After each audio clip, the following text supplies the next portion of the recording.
le phela hantle ga be go fihla ke taba ya nako now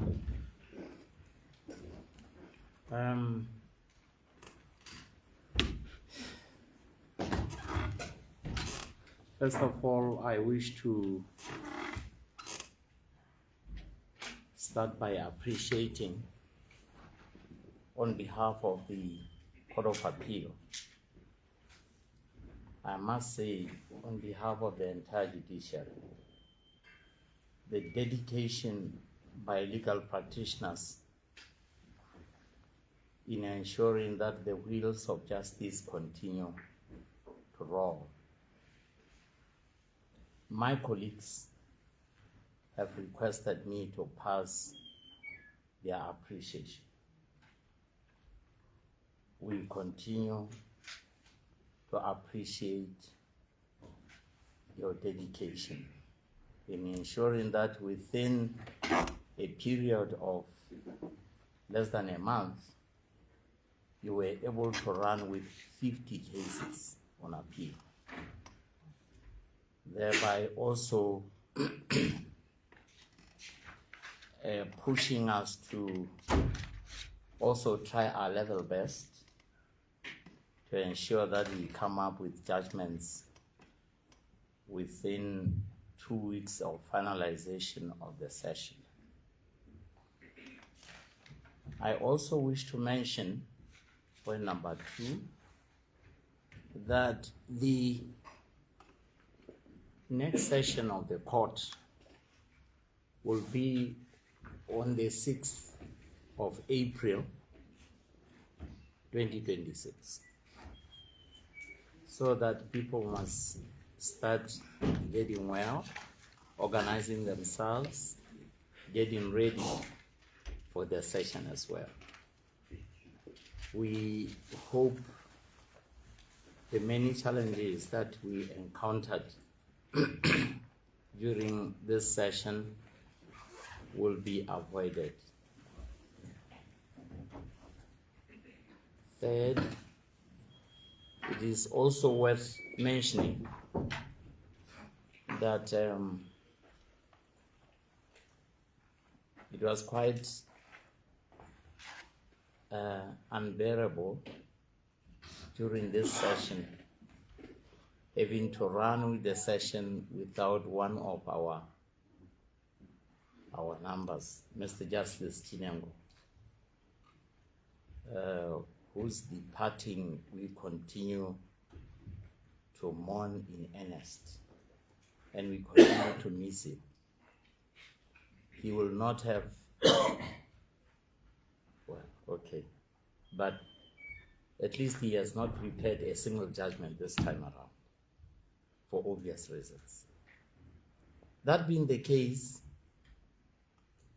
we highly appreciate you and we thank you very much for your dedication.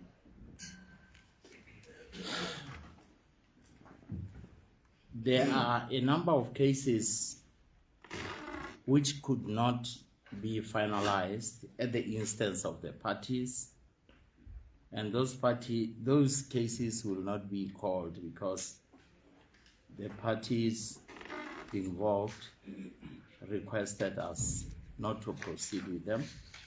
Others have been postponed to the next session at the instance of the parties. Others have been withdrawn, and others have been settled. Those that have been settled, we have prepared 1 or 2 sentences for purposes of ensuring that we know the outcome of the matters as a matter of record. Those that have been postponed to the next session, we have also prepared a sentence or 2 indicating that the matter has been postponed to the next session, so that the record should continue to speak to the process in the court. So some of the cases may not be called because of what may have happened to them during the course of the session. And the parties involved will definitely know why the matter is not being called.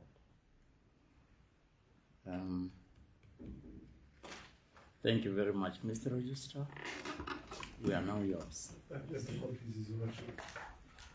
May please this overcourt, Your Lordship, may I kindly call upon Court of Appeal Civil Case number 22 of 2018, James Raja versus Resident Magistrate Banyani.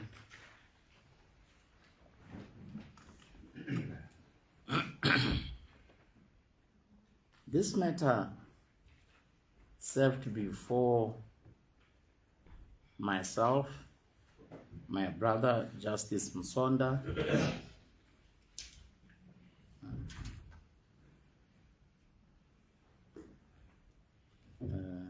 I hope I'm right. Can I have the record? Mr. Minister, a copy of the internal law. Yeah, thank you. Yes, it was before myself, my brother Justice Msonda, and my brother Mataba, AJ. The challenge we had in this matter is that on the date of hearing of the matter, neither the counsel nor the attorney nor the appellant himself did not appear before us. All attempts were made to call out their names on the precincts of the court, all in vain. Since the matter was coming back for the second time, and the same had happened during the previous occasion, the matter was struck off the roll, and I prepared judgment in the matter, to which my brothers agree, and we will file our reasons. Thank you.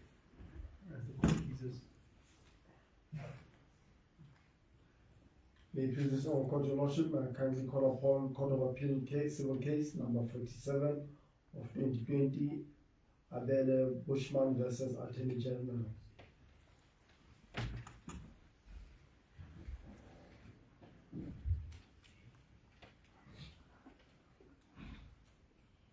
This matter served before myself,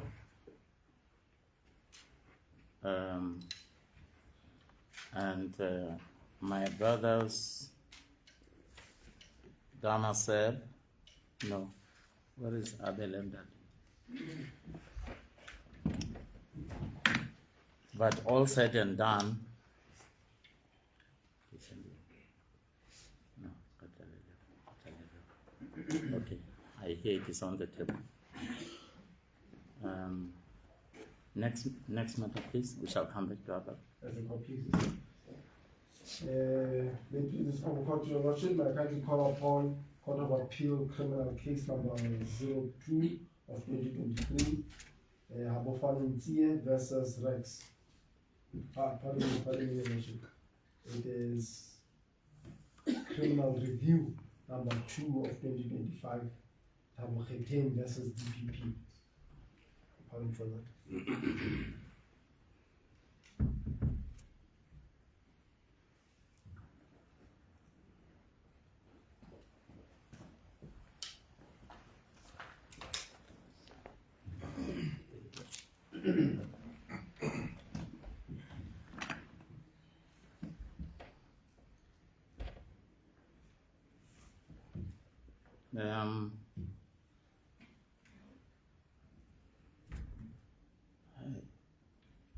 This case served before 5 judges, myself, my brother, the Chief Justice, my brother Damasebe J.A., Brother Msonda, and my brother Van der Westhuizen. Judgment in the matter was prepared by my brother Damasel.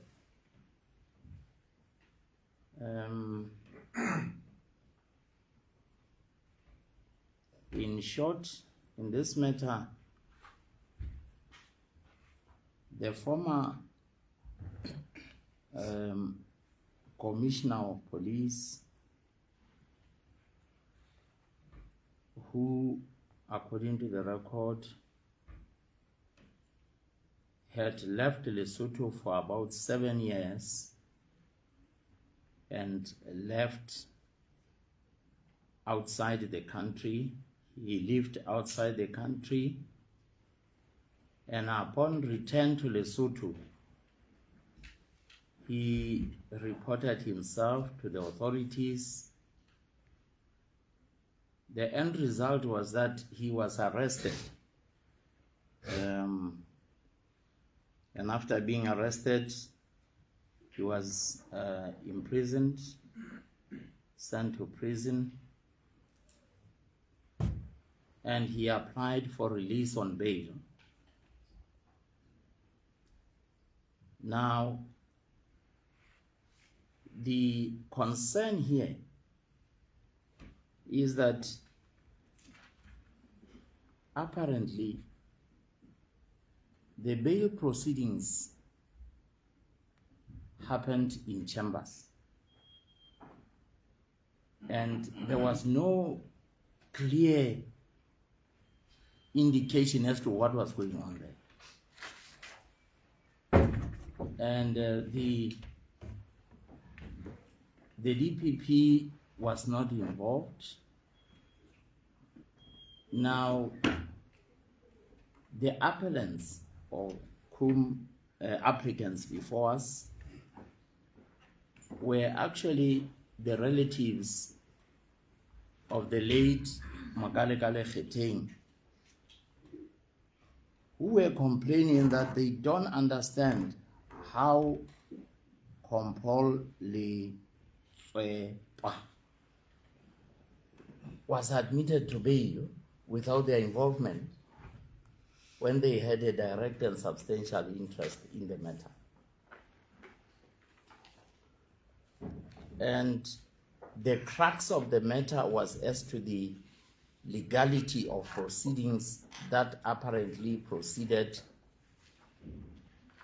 in secrecy in chambers. I have summarized the essential facts, and judgment in this matter was prepared by my brother Damaseb. And in paragraph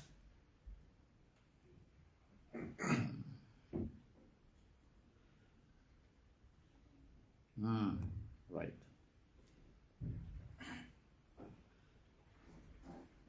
In paragraph 40 of the judgment,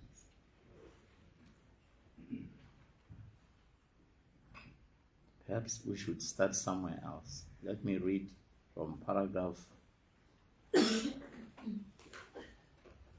Okay, let me read from under disposition, paragraph 37. In the present case, it is not explained by the DPP why the family of the deceased was not informed that the petitioner had returned to Lesotho. His arrest or the impending bail application. Neither the DPP nor the petitioner engaged with this court binding Rashine Dissidenti in Tabane and Bolofo that bail proceedings must be heard in open court unless there are exceptional circumstances. They needed to demonstrate in these proceedings that such exceptional circumstances existed, their nature, and that they were given due consideration by the court approach. 38. Unless there are compelling circumstances as elaborated in this judgment, mere convenience, such as escaping the cold weather, is not an exceptional circumstance.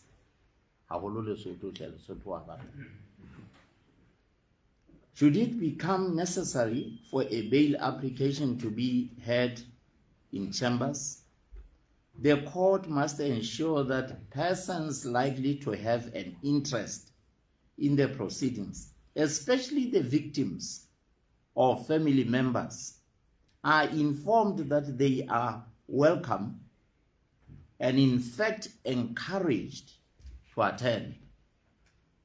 The media should also be allowed, if present. It is important that the court proceeds transparently, bearing in mind that the default position is that a bail application must be heard in open court and in chambers as an exception. In the absence of exceptional circumstances for entertaining the petitioner's bail petition in chambers, doing so is an irregularity sufficiently gross to nullify those proceedings. 39. It is not proper for this court, as urged by Mr. Liputing, to order the detention of the petitioner. The police will determine what is the appropriate course to pursue in the light of this court's order. An appropriate order must be to remit the matter to the High Court to consider the bail petition afresh in open court according to law. The order, page 4. In the result, the following order is made. 1. The bail proceedings conducted before Galibesi J on 12th and 20th June 2025 are hereby declared a nullity. B, that's 2. The judgment and order of the High Court admitting the second respondent to bail is reviewed and set aside. 3. The bail petition of the second respondent following his arrest and remand is remitted to the High Court to be heard and determined afresh. 4. There is no order as to cause. All the 5 judges agree in this regard. We file our reasons.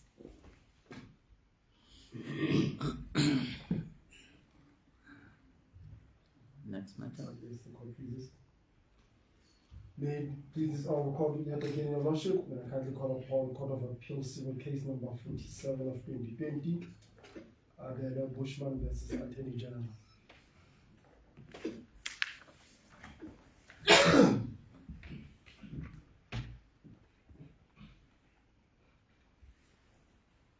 Yeah, this matter served before us as I indicated earlier, and judgment in this matter was prepared by myself. The issue here related to the adequacy or otherwise of the damages awarded to the appellant by the High Court, Panyani J. The appellant is complaining that the damages were too small and that he wanted them to have been at a higher scale in terms of quantum. I prepared judgment in the matter, and my brothers Msonda and Mataba concurred. In paragraph 24 of the judgment, the following appears. For the foregoing reasons, this appeal must succeed. The trial court materially misdirected itself in its assessment of damages by under-appreciating both the medical gravity of the appellant's injuries and the aggravating circumstances that the assault was committed by agents of the state. The award made was therefore inordinately low and cannot stand. A reassessment on proper principles yields the conclusion that a global award for non-patrimonial loss, together with special damages being in the pleaded cap, is fair and just in the circumstances. Both sums shall attract interest at the legal rate, a tempore mori, from the date of summons until payment, and the appellant is entitled to his costs both in the court of law and in this court. Order 25.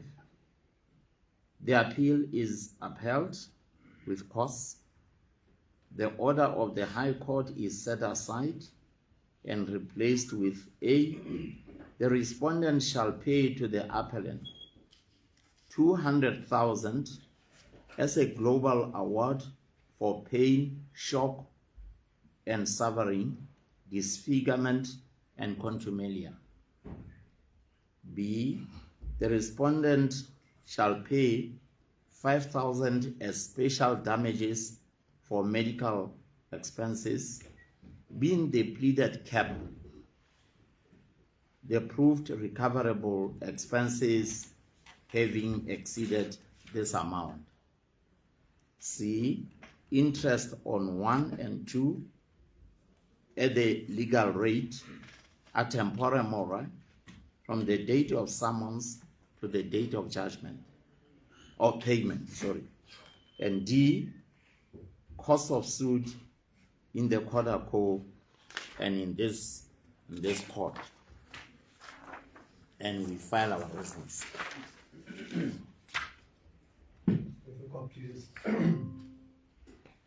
May it please this honorable court, your lordship, may I kindly call upon Court of Appeal criminal case number 02 of 2023, Mphalane versus Rex.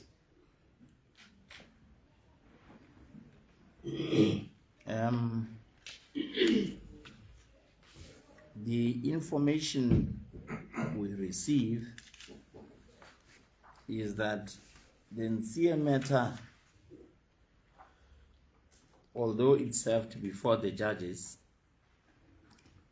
there was a dispositive concession, and as a result, the matter could not proceed beyond that, and therefore no judgment was written because the parties agreed that there was no case to be decided by the court. Thank you. Mr. Court, please. May it please this honorable court, your lordship, may I call upon Court of Appeal civil case number 48 of 2025, Tabela Muiketi versus LNIG.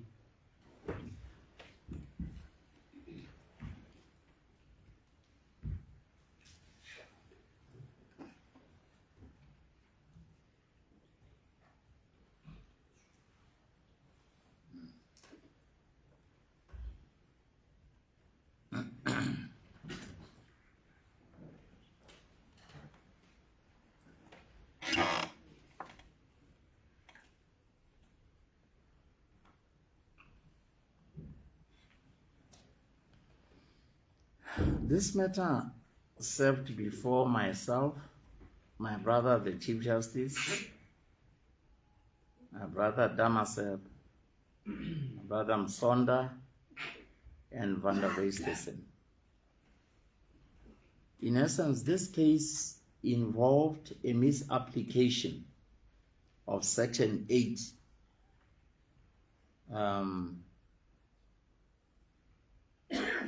of the Motor Vehicle Insurance Order of 1989. It was actually a matter around discrimination against categories of victims, local standi arose, and lack of direct and substantial interest. Judgment in this matter was prepared by my brother Damaseb, and all of us agreed with the judgment. Let me rush towards the end of the judgment. In paragraph 47 of the judgment, the following appears. Section 22(1) of the Constitution provides, quote, if any person alleges that any of the provisions of Section 4 to 21 of this Constitution has been, is being, or is likely to be contravened in relation to him, then without prejudice to any other action with respect to the same matter, which is lawfully available, that person may apply to the High Court for redress. 48. In Letsika versus Basotho Congress Party, this court correctly reaffirmed that standing requires a direct and substantial interest in the subject matter. It follows that in a constitutional complaint, the applicant must allege that a right in Chapter 2, which is Bill of Rights, has been or is likely to be violated, and that the infringement is in relation to him or her, that is personal standing. In other words, to establish standing, an applicant must plead that the impound law or conduct directly affects his or her constitutional rights and demonstrate that to be so with the necessary allegations. A mere say-so without alleging the necessary jurisdictional facts will not suffice.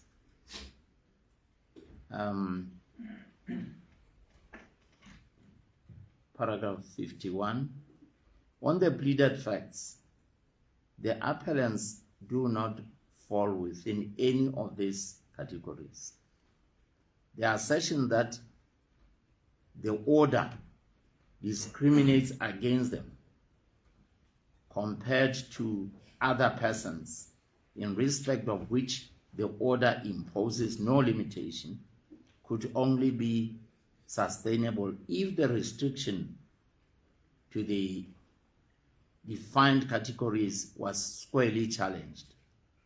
At all events, barring the monetary caps under Section 8, 1A and B, the scheme makes no allowance for limitation quantum in favor of accident victims against the insurer. 52.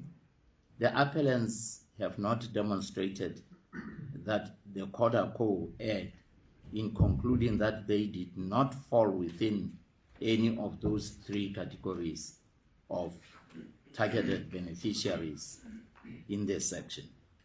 They had to demonstrate that as a jurisdictional fact.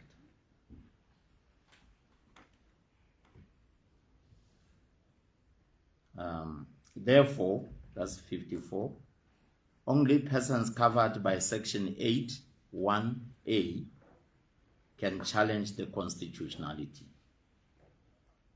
I jump to 56. Order. The appeal is dismissed with no order as to cause. All the judges agree. We file our reasons. As the Prof, please. May it please this honorable court, your lordship, may I call upon Court of Appeal civil case number 41 of 2024, the Peace Group Investment versus Fantastic Clothing.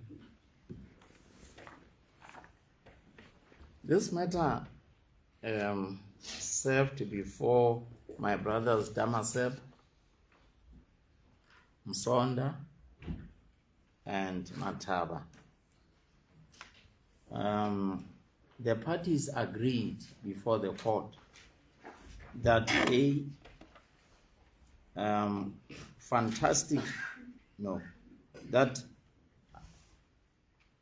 that second respondent, Advocate Solomon Mphalane KC, hereby withdraws the counter application.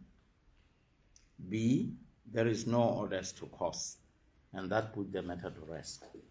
It's an order of court. As the court pleases. May it please this honorable court, your lordship, may I kindly call upon Court of Appeal civil case number 45 of 2024, Mphalane versus the magistrate Ts'ehla.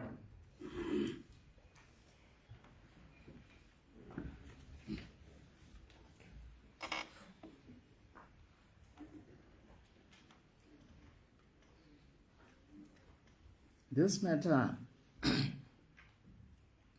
that's Hawthorne part, isn't it? That's correct, Your Lordship. Thank you. This matter served before myself, my brother, the Chief Justice, and my brother, Van der Westesen. I prepared judgments for this matter.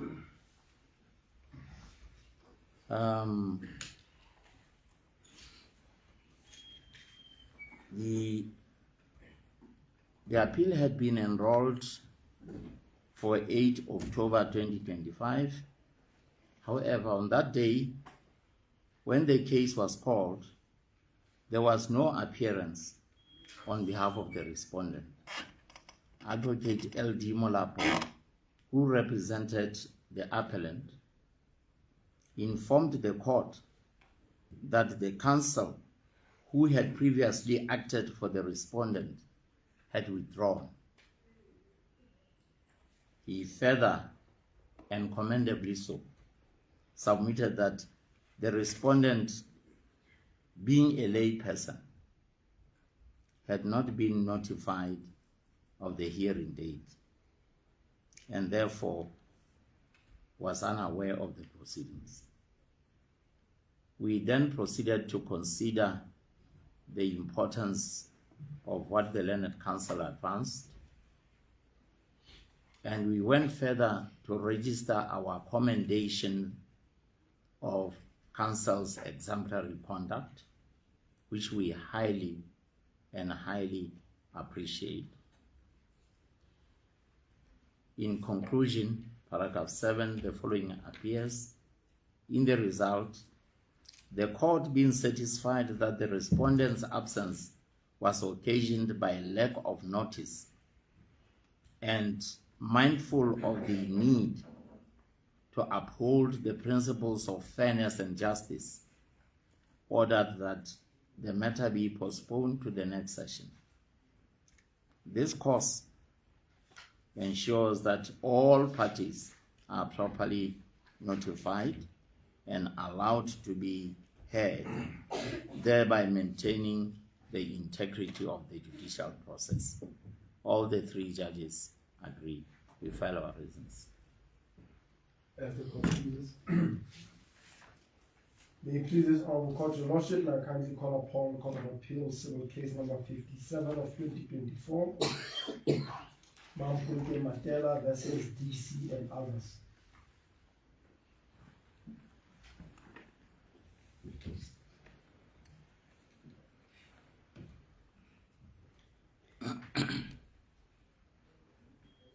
This matter served before myself, my brother, the Chief Justice, and my brother Van der Westhuizen. Van der Westhuizen prepared the reasons for judgment. And the appeal was against the judgment of the High Court, rooted in a dispute around the nomination of the appellant as the Democratic Congress PR candidate in the local government elections of 29 September 2023. However, the merits of the matter are overshadowed by its apparent chaotic litigation history. All said and done, I will proceed to paragraph 13. Generally, court rules, other law, are not supposed to operate in opposition to justice. The first are there to enhance the second.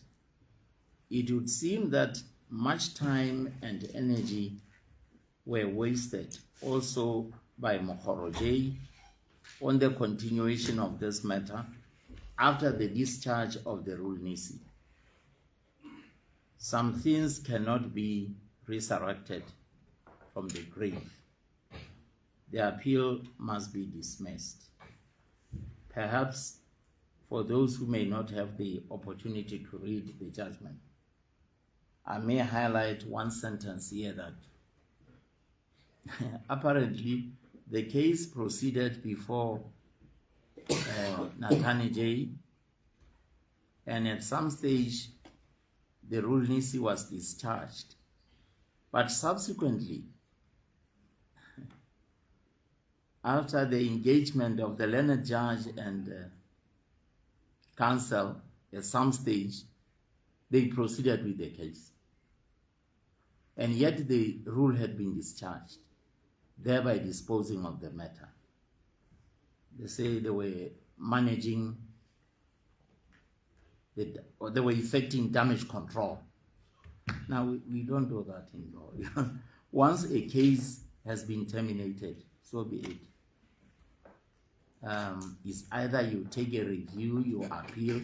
You cannot go back before the same court and then purport to effect damage control, because the court has now become functus. As a result, seeing that both sides participated in the chaotic events, no order as to cause would be fair. The appeal is dismissed.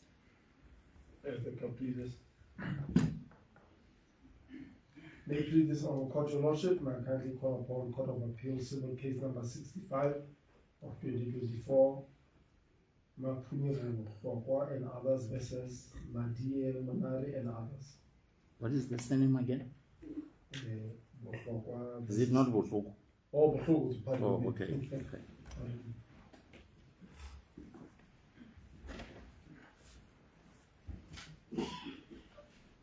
Botlhoko. I was trying to look up Botlhoko and I couldn't see. Okay, yes, this matter served before my brothers Damaseb, Msonda, and Van der Westhuizen. And Msonda prepared an order. And the order reads, in material respect, that it is hereby ordered that the matter be remitted to the High Court for recertification of the points of law. 2, the grounds of appeal must address the learned judge's certified point of law. And this is the order which was apparently given unanimously. We file the order. As the court pleases. May please this Honorable Court, Your Lordship, may I kindly call upon Court of Appeal Civil Case number 23 of 2024, Matei Mahele Sekhanto versus Ministry of Local Government.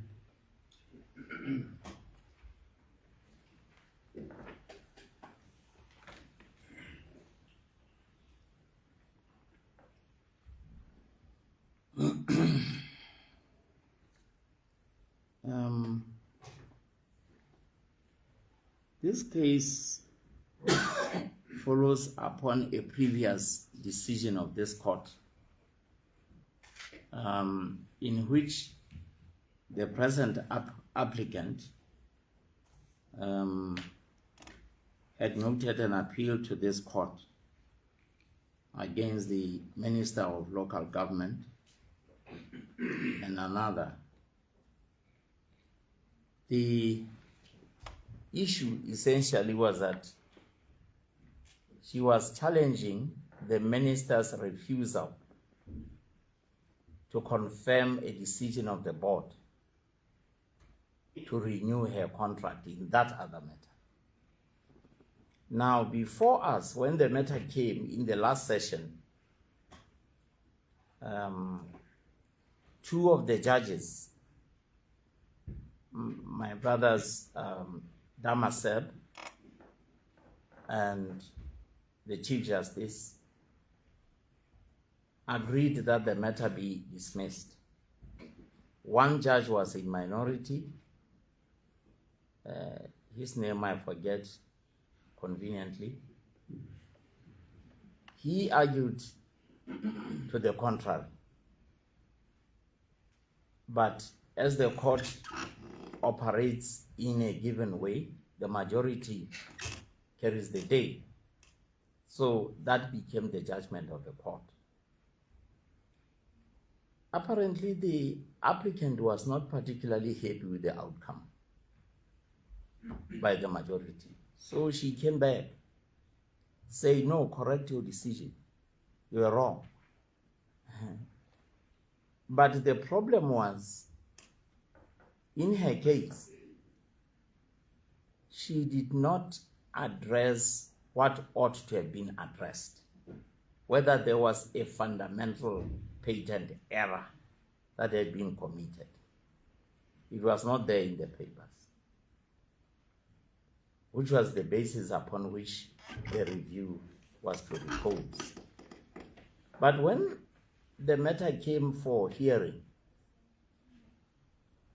the president of the court had reconstituted the panel. This time around, there were 5 judges.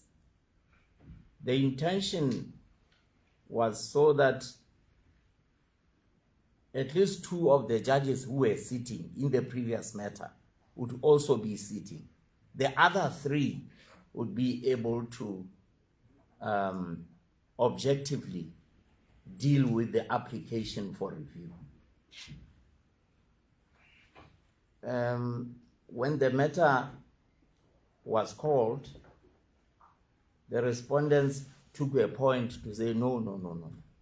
We want the judges who were sitting the other time, the 3 judges, not you. We don't know where you come from. And how do you come in?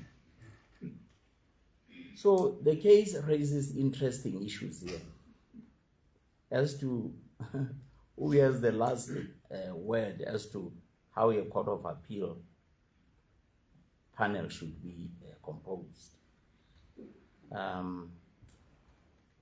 That's the first point. And that aspect was dismissed as against the respondents.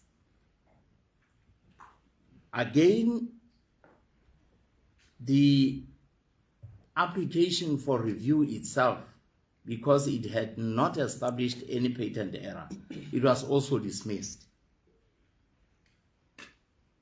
So all the judges agreed that yes, both were correctly dismissed. The only issue where the parties now started being in disagreement related to costs. 4 judges have ordered that there should be no order as to costs, in relation to both parties. In other words, each party should bear their own costs. But one judge, Justice Mataba, disagrees. And he says, no, the applicant, the review applicant must bear the costs.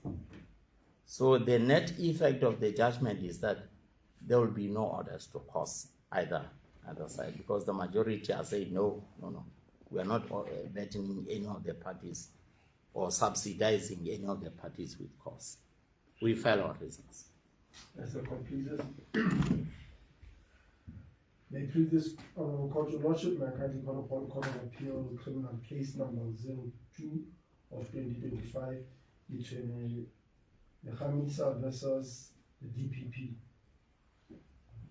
Are you sure it's Lekhamisa, not Mahamisa? It's me. Oh, it's Ma. Is it an L? I'm corrected. It's supposed to be Ma. Yeah, I don't know where the Lekhamisa came from. It was a slip of the pen, I suspect, from the registrar. The matter came before myself, my brother Msonda, and my brother Mataba.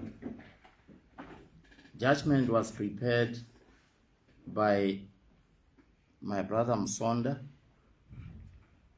and in this matter, the judgment of the order appears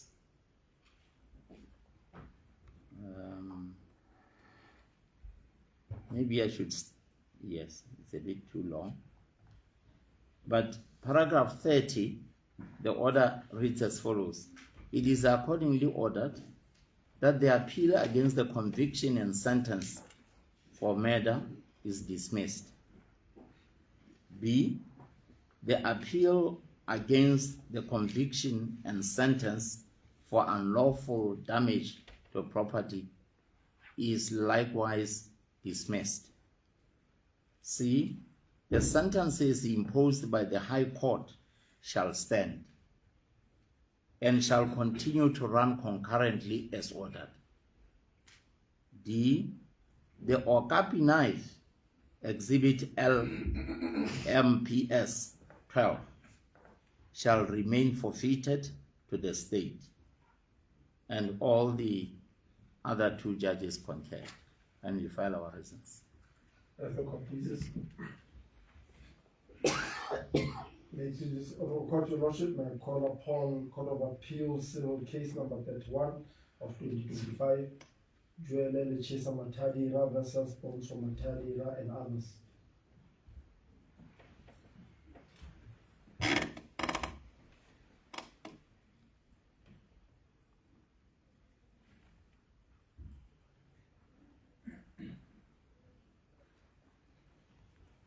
This appeal arises out of a long-running dispute concerning the principal chieftainship of Tsikwane, Peka, and Kolobere.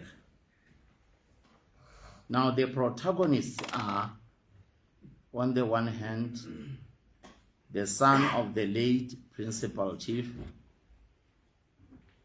and on the other, his sister-in-law, who is the wife to his elder brother.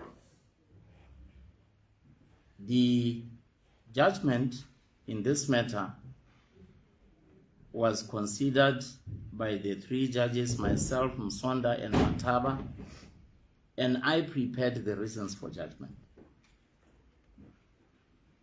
After a lengthy discussion of the law and relevant facts, I'm just rushing towards the end of the judgment. Oh, where is that? Does it have the end? Okay. Paragraph 55, the following appears. In my judgment, the High Court was correct to hold that the appellant's right to succeed is postponed until the first respondent, as the lawful widow of the deceased heir apparent, either dies, God forbid, or becomes disqualified. Her succession is squarely grounded in Section 10(4) of the Chieftainship Act, as amended in 1974. And in the consistent jurisprudence of this court and the High Court, the appeal therefore fails. The recognition of the first respondent as the lawful holder of the office of Principal Chief of Tsikwane, Peka, and Kolbere remains undisturbed. Order. The appeal is dismissed. No order as to cause. The reason the court decided not to give an order as to cause is that it raised some very interesting issues about, clarified the position relating to who should follow where a woman remains, that is the widow, and the husband has predeceased her. Should the chieftainship go to the younger brother of the deceased, or should it go to the wife of the deceased? Our decision is that it goes to the widow. And so the first respondent remains the principal chief. We file our reasons. As the court pleases. May it please this honorable court, your lordship, may I kindly call upon Court of Appeal civil case number 18 of 2025, Judiiary versus PS Ministry of Foreign Affairs and others.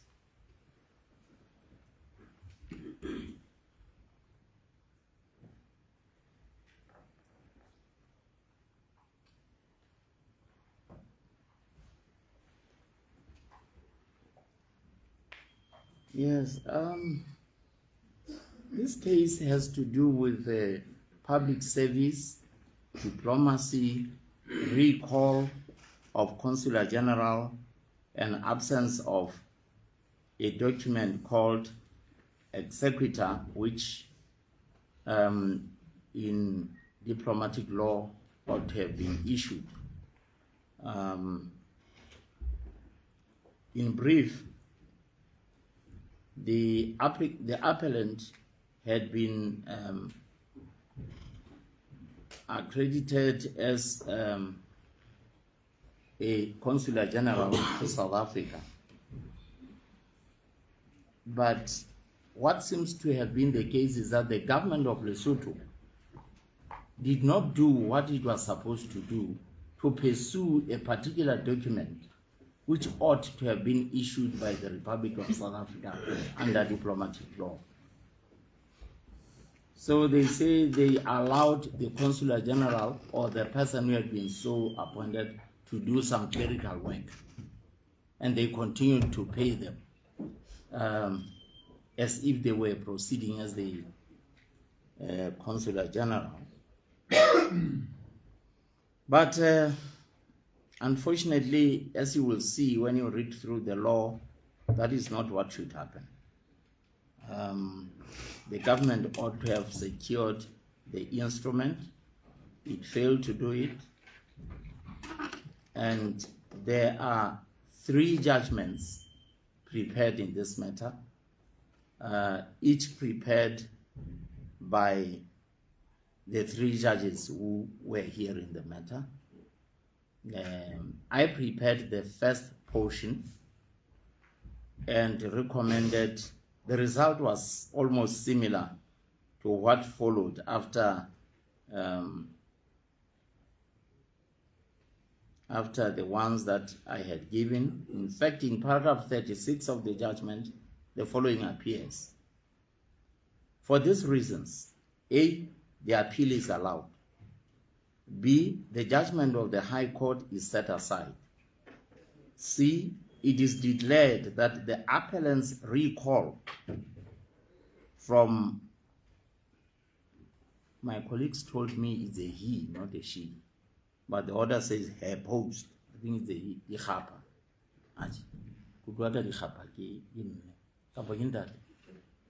Anyway, it doesn't matter. As Consular General to Johannesburg was unlawful, irrational, and procedurally unfair. The respondents are ordered jointly and severally to pay to the appellant compensation equivalent to her salary and benefits for the remainder of the contractual terms, together with costs in this court and in the court below. My brother Damasep agreed with the outcome, but he wrote his own reasons. He approached the matter from a contractual perspective. As you can discern, the first bit approached the matter from administrative law perspective, but my brother Damasep approached the matter from a contractual law perspective, looking into the contract between the parties, and in the result, he came up with the following order. I'm still rushing to the order now. In paragraph 66 of the judgment, Justice Damasep proposes the following order, which is consistent in some respect with the previous one. In the result, I make the following order. 1, the appeal succeeds, and the judgment and order of the High Court are set aside in part only and replaced with the following. A, the alternative relief is granted. B, the first respondent and second respondent are ordered jointly and severally, the one paying, the other being absolved, to pay the applicant all the emoluments he would have earned for the remainder of the contract. C, the first and second respondents are ordered to pay the applicant's costs jointly and severally, the one paying, the other being absolved. My brother, the Chief Justice, concurred with both positions. So in the result, the appeal succeeds, and the respondents are ordered to pay the appellant as directed, and we file our reasons. As the court please. The previous court, Your Lordship, I kindly call upon Court of Appeal Civil Case number 19 of 2025, and another versus the Minister of Justice and others.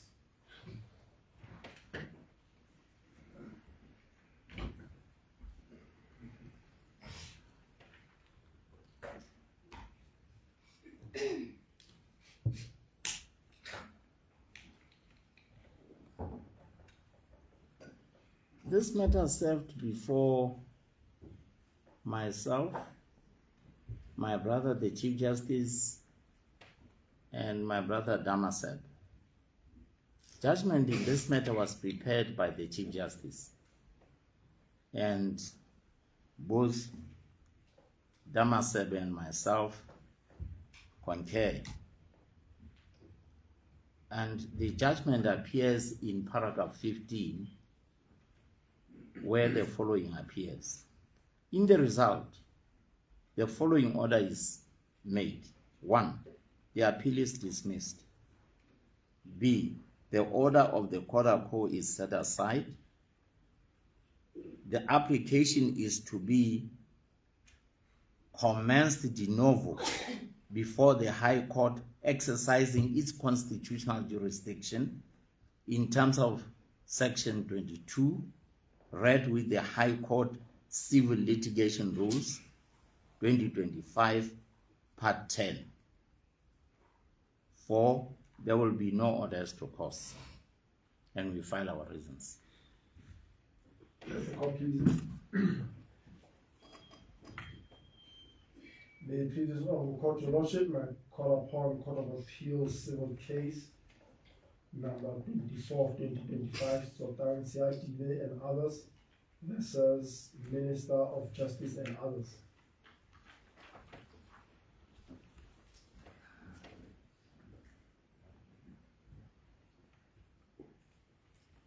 The matter served before my brothers Msonda, Van der Westesen, and Mataba.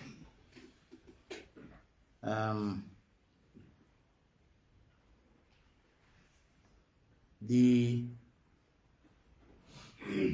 judgment was prepared by Mataba AJA. Now the case concerns the decision by Public Service Commission to place central and local courts presidents at grade G following approval of organizational structure for the judiciary in 2017. The question that needs to be answered is whether central court presidents and local courts had a legitimate expectation to be placed at grade I and H respectively.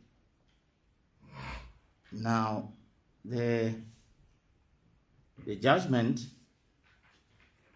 discusses all those grades,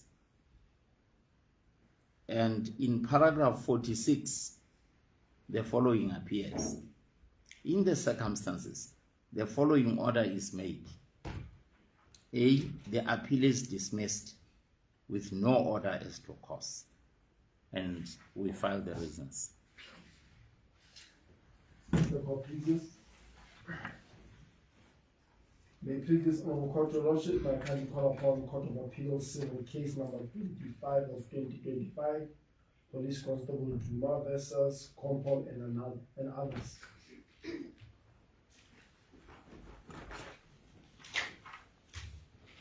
This matter served before my brothers Msonda, AJA, Van der Westesen, AJA, and Mataba, AJA.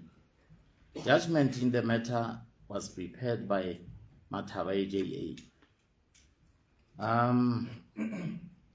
The appeal arises from the dismissal of the appellant by the first respondent, the Commissioner of Police, and raises the question whether the High Court, per Khabo J, was correct to dismiss the appellant's review application on the basis that written representations the appellant was asked to make before his dismissal sufficed for a fair hearing. The judgment discusses the issue, and in paragraph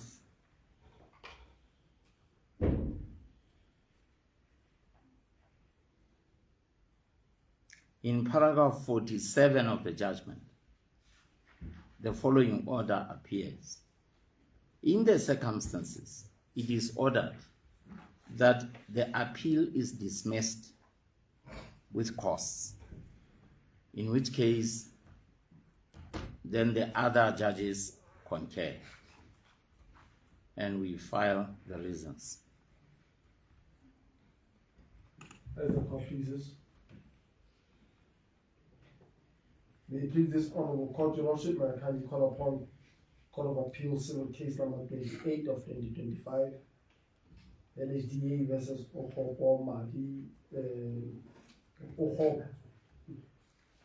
Ohobo. Yes, yes. It is a U. Yes. Ohobo. Yeah.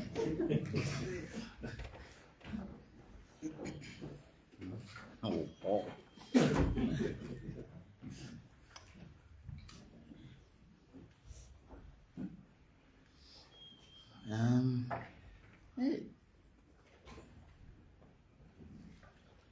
This case this matter served before myself, my brother, the Chief Justice, and my brother Msonda. Judgment was prepared by my brother, Chief Justice, and I also prepared a mini concurring judgment. This case raises a very sensitive but important issue. There are those inhabitants of a place called Bubede in the mountains, where the LHDA scheme was undertaken, and they were looking forward to being compensated for their lands as well as other environmental issues. It seems like, notwithstanding the agreement that had been in place, they were paid for the first time, and later on there was a default in paying them, and LHDA then went to enlist the services of some consultants who then imposed further conditions upon the payment to be made. And as a result, there was a challenge when it came to paying these people. And they instituted proceedings in the High Court, all in vain, and they came to this court. After hearing the case and hearing very able arguments from both sides, in paragraph 45 of the judgment, which has been prepared quite lucidly by my brother, the Chief Justice, the following appears. In the result, the following order is made. 1, the appeal is dismissed. 2, the order of the court quo is confirmed. 3, the appellant must commence payment of the second tranche of compensation within 90 days from the date of this judgment, and the appellant must pay the cost of this appeal. So in brief, the LHDA is directed to pay the inhabitants of Bubede within 90 days of this judgment. We file our reasons. The other bit, which I also penned, actually boils down to the same effect, but it tends to concern itself more with the legal aspects of what actually should govern the situation, so as to even assist those who may have to come in future to know what the law is on the subject. We file our reasons. As the court pleases. May it please this Honourable Court, Your Lordship, may I kindly call upon Court of Appeal Civil Case number 15 of 2025. Mohang Mugo. From Mohang. Or for Mohang. Correct, Your Lordship. Murukule and others versus PS, Foreign Affairs and others.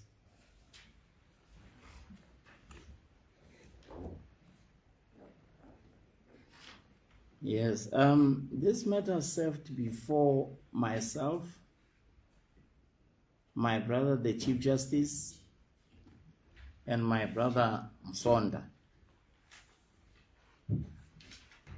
I prepared the reasons for judgment.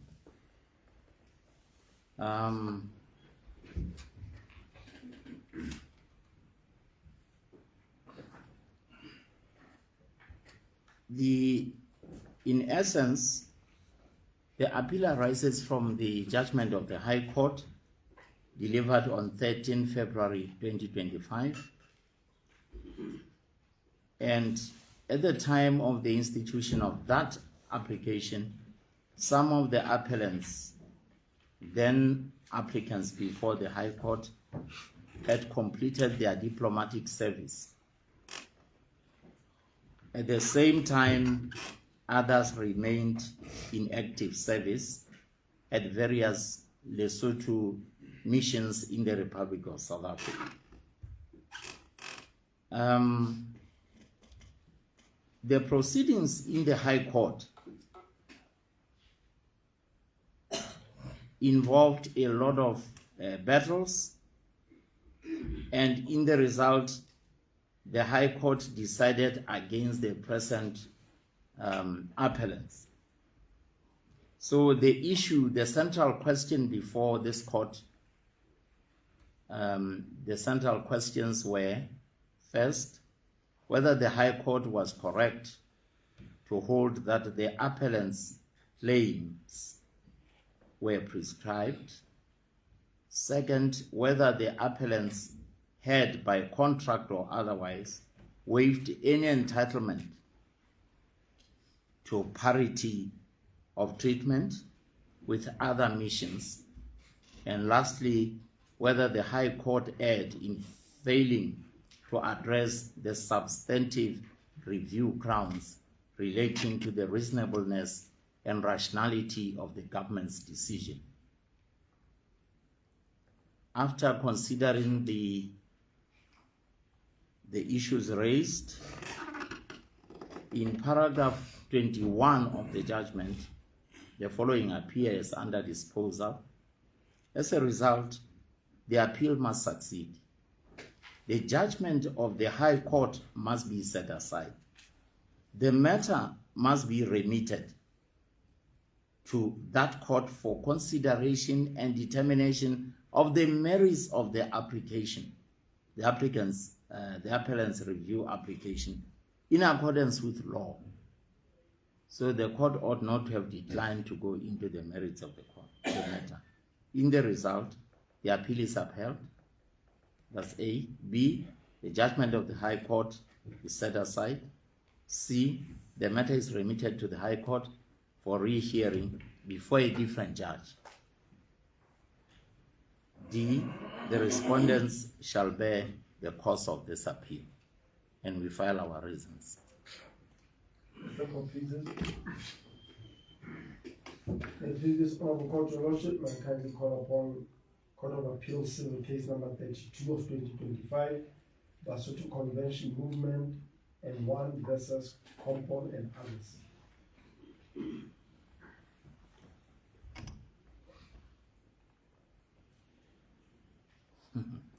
This case is an interesting one.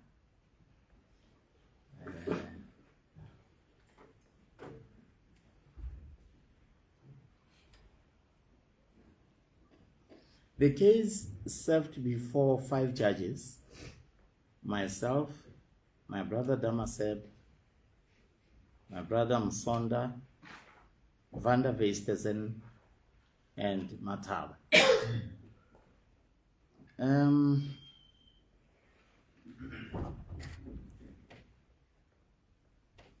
The appellant instituted a case in the High Court.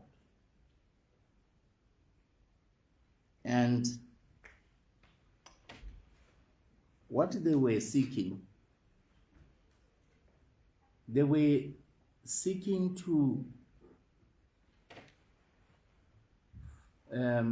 get an order directing the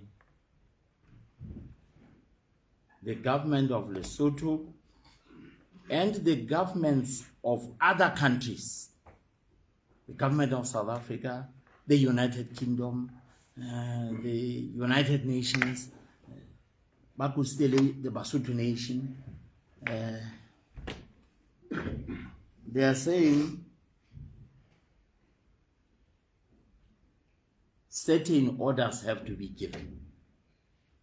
it revolves around Lekhotla and the arrest and or detention of the leader of the party. But it does not deal with the release of the leader, because at the time the case was instituted, he had not yet been arrested. But they were saying he should not be arrested, saying the governments of those other countries had conspired with the government of Lesotho to ensure that this man was being arrested. That was their case in essence. Now, the High Court, for some very difficult reasons to understand, declined jurisdiction. The argument was that they had no jurisdiction because governments of other countries had also been sued. So this judgment says, the High Court had jurisdiction to deal with the matter as far as it related to the government of Lesotho and its functionaries. We don't see why it could not have proceeded against the Commissioner of Police, the Kingdom of Lesotho, the Prime Minister. You can't say you have no jurisdiction because the Republic of South Africa has been cited. So the judgment,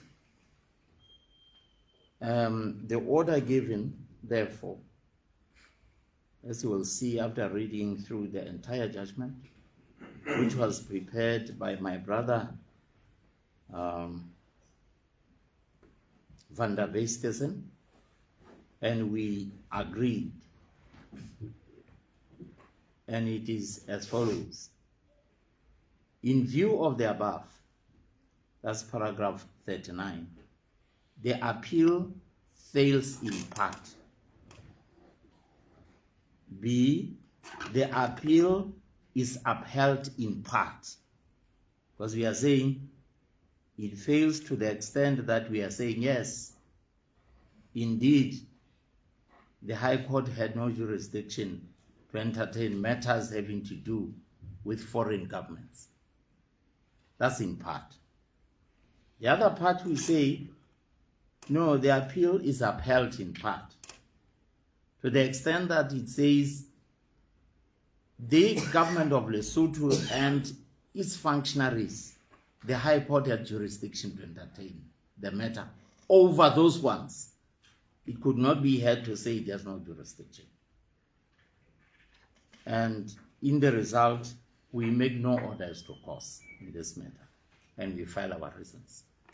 As the court pleases. May it please this honorable court, your lordship, I kindly call upon Court of Appeal Civil Case number 39 of 2025, Muiketsi Mafahata and 1 versus Commander Elvia.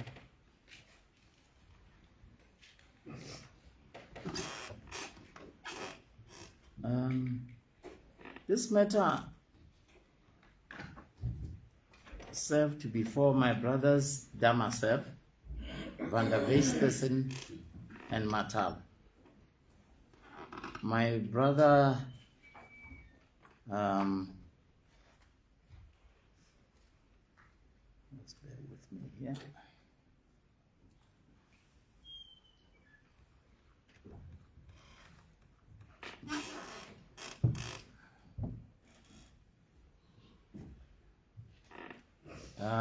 My brother Mataba prepared reasons for judgment, and my other 2 brothers also concurred in those reasons. And the reasons appear, the order appears in paragraph 41 of the judgment. And it reads as follows. In the circumstances, the following order is made. 1, the appeal is allowed with respect to the aspect of the appeal relating to pension, and the order of the High Court is set aside and replaced by the following order. The respondent's preliminary objection that the application was belatedly instituted is upheld in respect of the claim relating to gratuity and overruled with respect to the one relating to pension. 2. The matter is remitted to the High Court before the same judge to proceed with the application. Because the judge was saying it had prescribed, and the court is saying, there's no prescription. You can't raise prescription when nobody had raised the issue. It had not been pleaded. There is no orders to cause, and we file our reasons.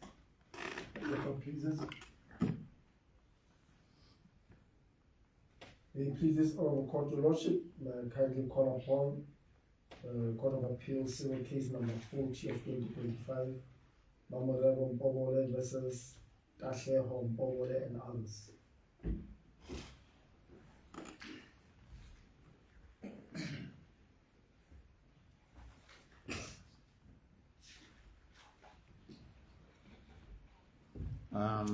This matter served before my brothers Damaseb, Van der Westhuizen, and Mataba.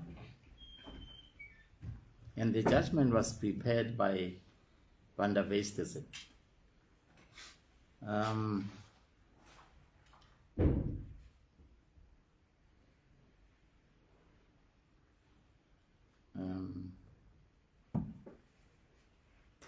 The order in this matter appears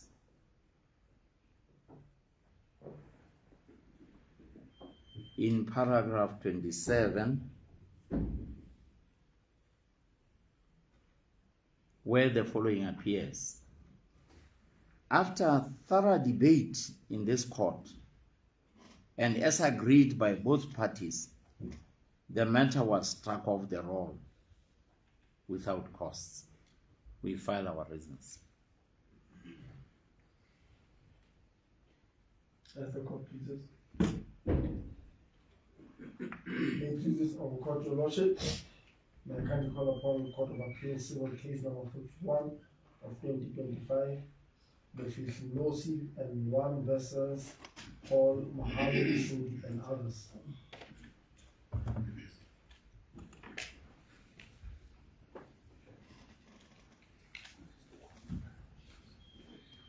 Yes.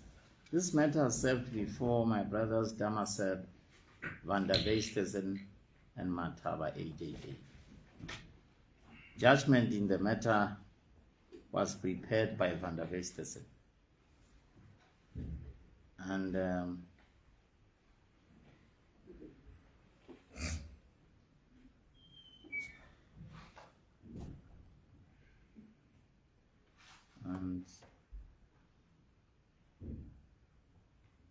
my brother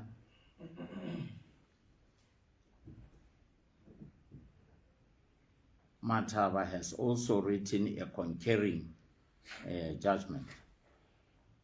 The order proposed by Van der Westhuizen appears in paragraph 25, where the learned judge says, in view of the above, the following is ordered. The appeal is dismissed with costs on the scale of attorney and client. And my brother Damaseb agrees. Mataba AJA writes a concurring judgment, but he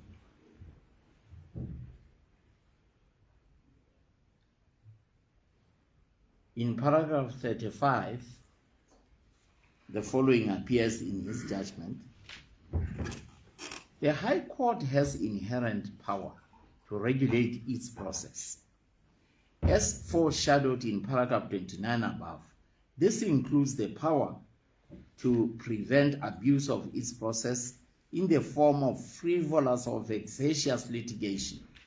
Given the facts in casu, I find without hesitation that failure to set down the review application and prosecute it was intended to perpetuate abuse of court process. It is for these reasons that I agree with the order proposed in the main judgment. We file our reasons. As the court pleases. Please, this Honorable Court, Your Lordship, may I kindly call upon Court of Appeal Civil Case number 38 of 2025, the Lekhotla versus Mphalane and others.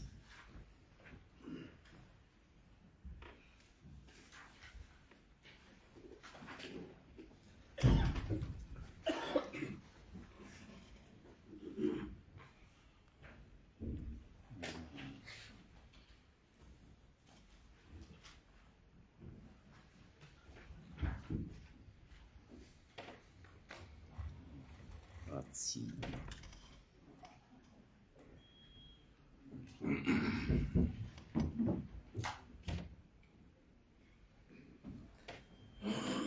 Yes.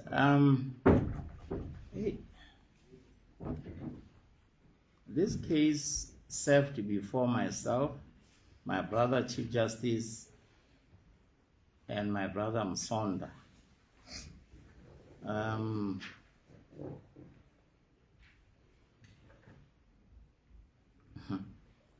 In brief, what happened in this case is that the present respondent, first respondent, sued Lekhotla. Lekhotla is a police association.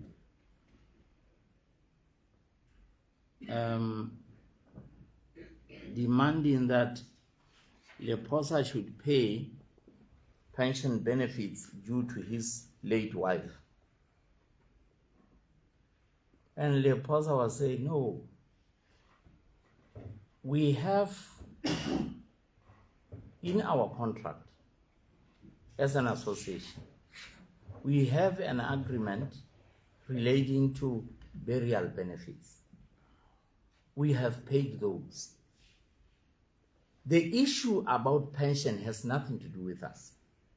It is a matter for your employer, your wife's employer, not us as the association. For some reason, the first respondent could not appreciate the argument. They went to court and they decided to drag Lekhotla into court. Lekhotla decided to oppose the litigation on the basis apparently that, no, but if we don't, then the courts are going to order us to pay pension. And we are not responsible for paying the pension. For some reason, quite difficult to appreciate, the High Court said Lekhotla ought not to have opposed the litigation. And therefore, Lekhotla must pay costs, punitive costs, for opposing that litigation. Now Lekhotla came on appeal to say, no, the learned judge erred in this regard. We had to go in to protect ourselves because we are respondents, even though we are not opposing the issue of pension. If only different people were to pay, the employer, not us. Now, how can now the court say it penalizes us for opposing? Now, before us, the respondents did not appear, understandably so. So in the result,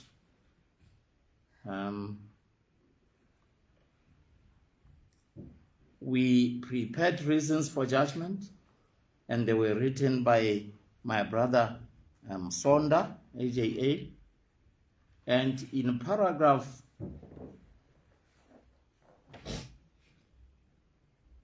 28, the following appears. The learned judge's evaluation of the facts was, with respect, fundamentally unsound. The appellants were before the court merely to defend themselves against a claim related to pension benefits that properly lay against the fifth respondent, not them. The imposition of an unspecified punitive costs order in those circumstances was wholly without justification. In making such an order, the learned judge inadvertently lent support to a vexatious litigant rather than upholding the proper administration of justice. Costs. The rationale for a punitive cost order, it was explained, is not merely to register the court's disapproval of careless litigation and disregard for procedural rules, but also to ensure that an innocent party is not left out of pocket as a consequence of an opponent's negligence or procedural indifference. In the present case, the appellant was similarly compelled to devote energy and expense to defending frivolous proceedings before the court of law. Before this court, however, the respondent has chosen not to oppose the appeal. The order, for the reasons set out above, the appeal is allowed with costs. B, the order of the court of law is set aside. And we concurred. We file our reasons. That's the court, please.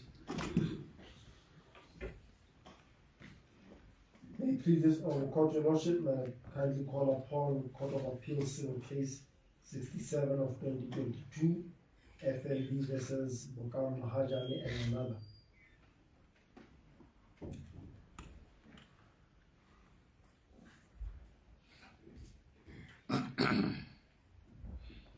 This matter served before myself, my brother Chief Justice, and my brother Msonda.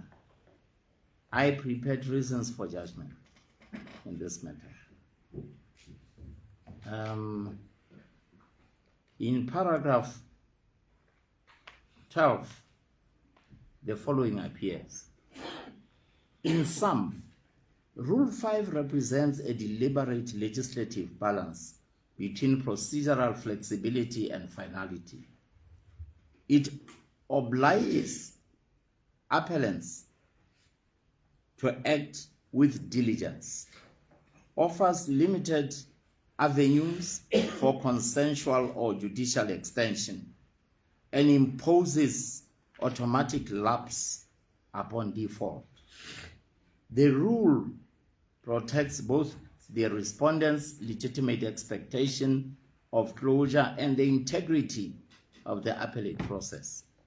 Accordingly, where no record has been filed and no extension obtained, the appeal lapses by operation of law, and the respondent is entitled to have it struck off the roll. Order, the appeal is struck from the roll with costs. We file our reasons. As the court please. May it please this honorable court, your lordship, may I kindly call upon Court of Appeal Civil Review number 1 of 2025, Lebohang Stati versus Marape, Roto and others.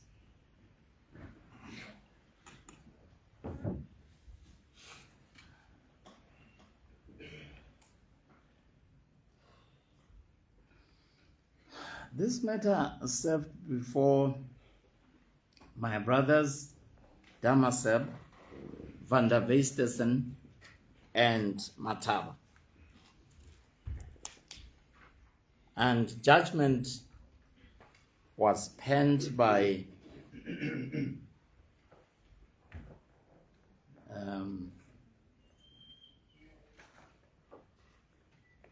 It was penned by Mataba AJA.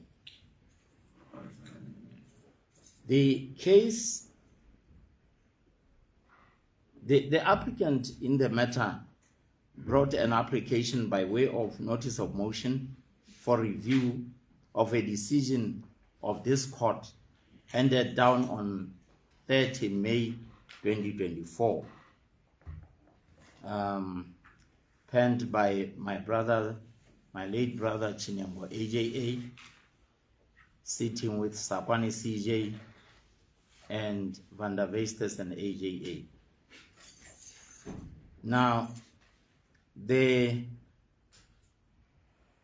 dispute between the parties concerns a piece of land situated at Marabe in the district of Berea. The land is registered in terms of the names of the first respondent under a specified lease number. Now,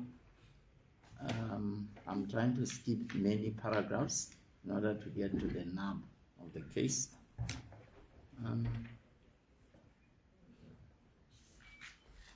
Maybe I should just go to the order. The judgment is a bit lengthy. I have no doubt you'll read it yourselves.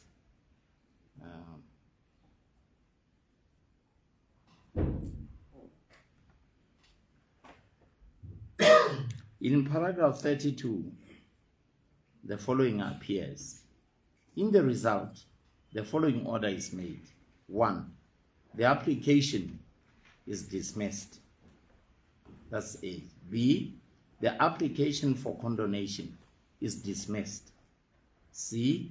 Costs are ordered de boni propri against Mr. Sahabi on attorney and client scale in favor of the first respondent.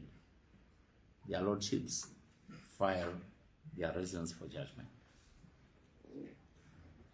As the court please.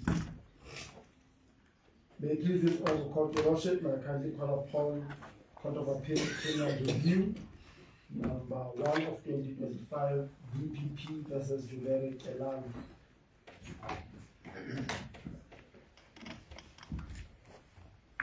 Kelani. Correct.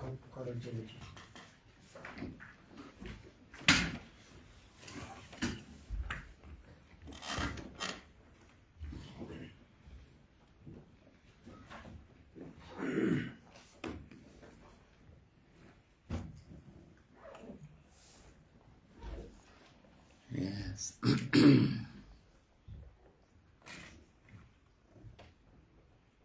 This case served before myself, my brother, the Chief Justice, and my brother, Damasa. It is an application by the Director of Public Prosecutions by which the Crown seeks a review of this court's decision to suspend 3 of the 18 years imprisonment for murder it imposed on the respondent in Kelani versus Director Public Prosecutions. The respondent was convicted for murder with extenuating circumstances by the High Court and sentenced to 13 years imprisonment, together with 10,000 compensation to the deceased family. So in Court of Appeal case, criminal case number 4 of 2024, this court found the sentence inadequate, and in the exercise of its powers under Section 9, subsection 4 of the Court of Appeal Act number 10 of 1978, it enhanced the sentence to 18 years imprisonment with 3 years thereof suspended. That meant that the respondent was to serve 15 years in prison. Now, Section 9.4 provided for as follows.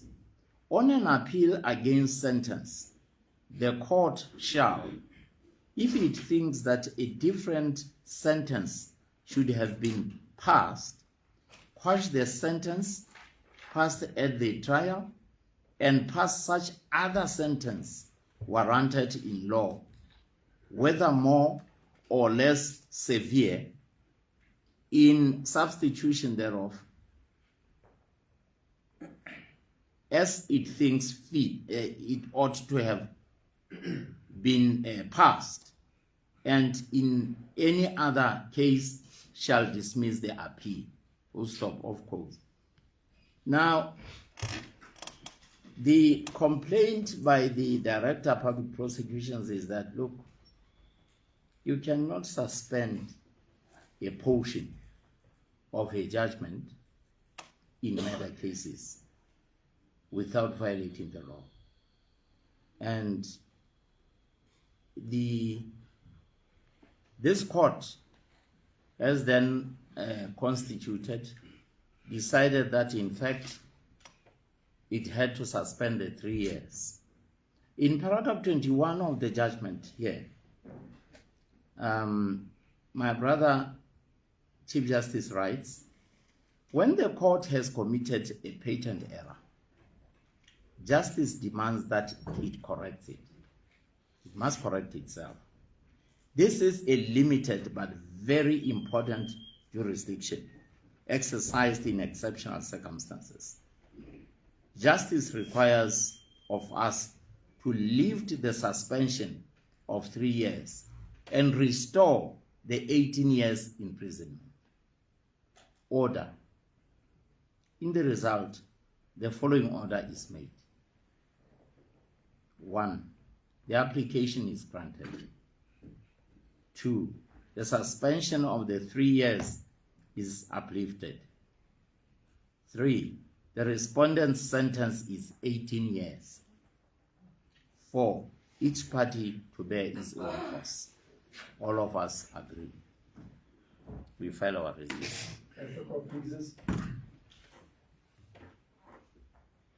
May it please this honorable court, your lordship, may I kindly call upon Court of Appeal Civil Case number 31 of 2014, Ts'ehla versus Compol and others.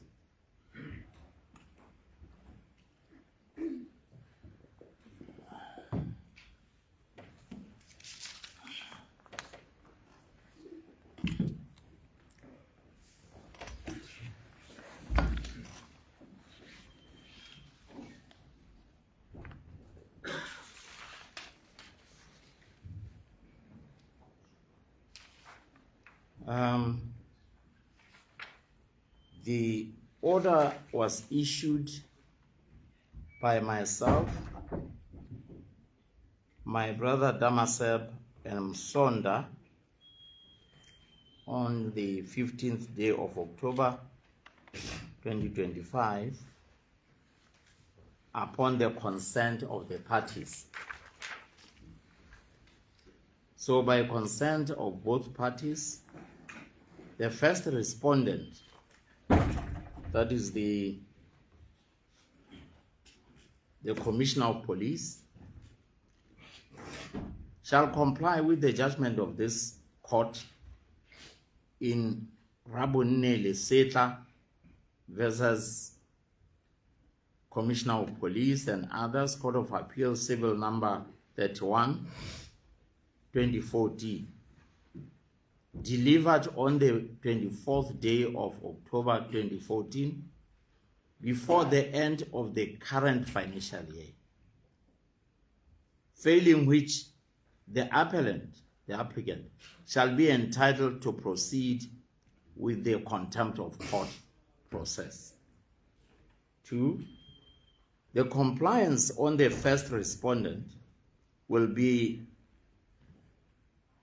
payment of the sum of 105,000 made up of the judgment debt, interest at the prescribed rate from 1st April 2014, and cost of suit.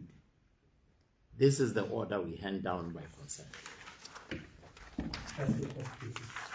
May it please this honorable court, my lord, to call upon civil appeal 45 of 2025, imminence electromechanical versus Maipiletso, Council and others.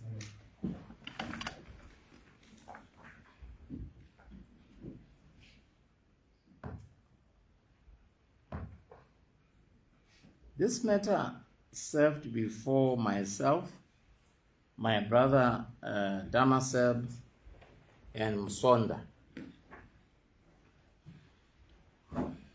Judgment in the matter was prepared by myself.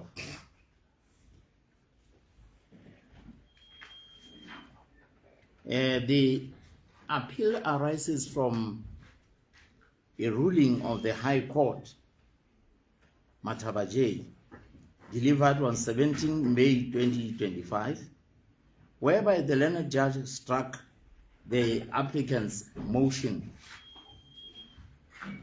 of the role of urgent matters for want of agency. The applicant, dissatisfied with that ruling, noted an appeal to this court without seeking or obtaining leave. The question that now arises is whether such an appeal is competent in light of Section 16 of the Court of Appeal Act 1976.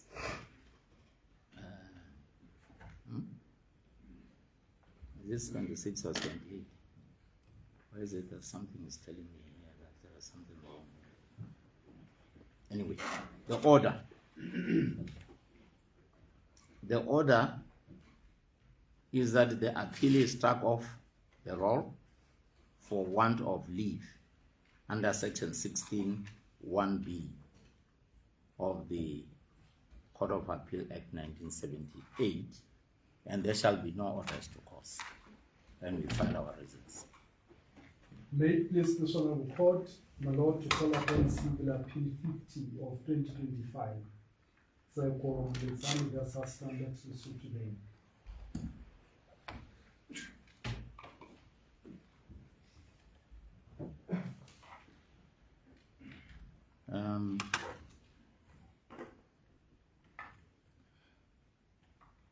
The matter served before my brother, the Chief Justice,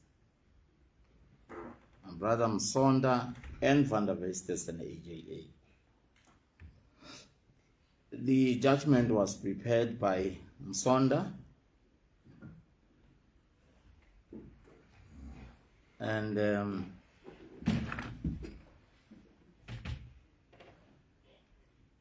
the order of the court as given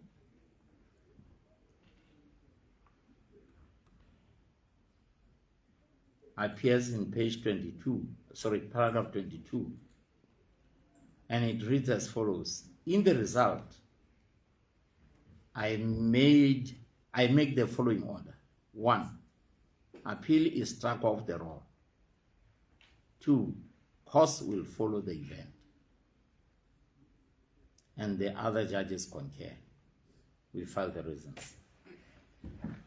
May it please the honorable court, my lord, to call upon civil appeal 52 of 2025, Judiiary versus Adjustment Area Council.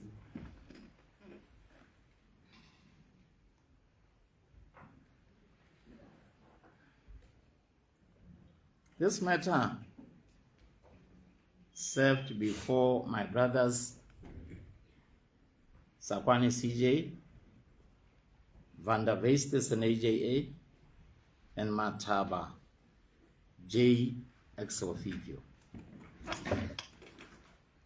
The judgment was prepared by the Chief Justice.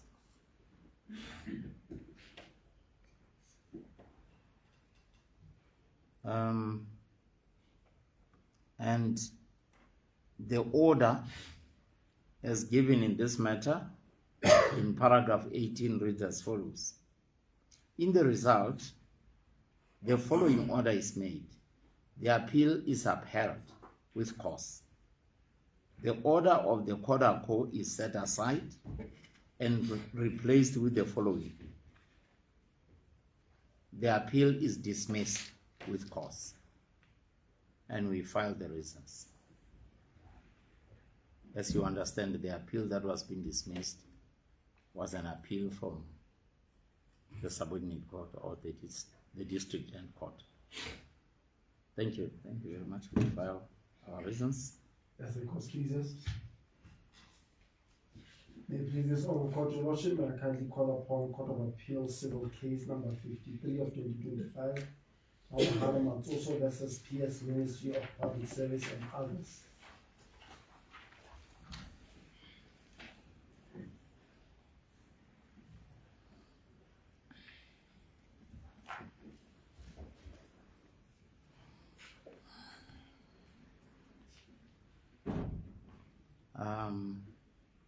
This matter served before myself, my brother Damaseb, and my brothers Van der Veestesen. I prepared reasons for judgment in the matter.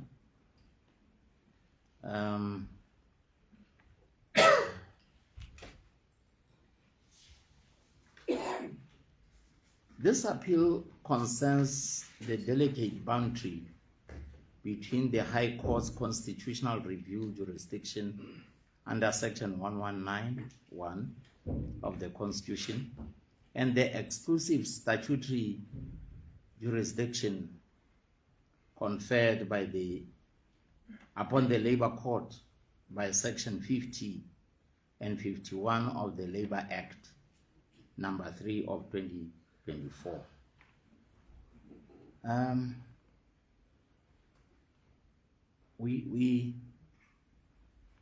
We appear to be having a challenge here. The new act, which was passed in February 2024, is providing effectively that all matters of employment must go to the Labour Court. Whether they are public servants, whether they are private servants, whether they must go to the Labour Court. On a lighter note, I was saying to the Chief Justice that I think you have a crisis in your hands. The Labour Court, as far as I'm aware, has 3 judicial officers. And if you have a judgment that says all cases labor and employment, irrespective of whether they are public servants, they must go to that particular court. I think the government has to see how it resolves that issue, because in my opinion,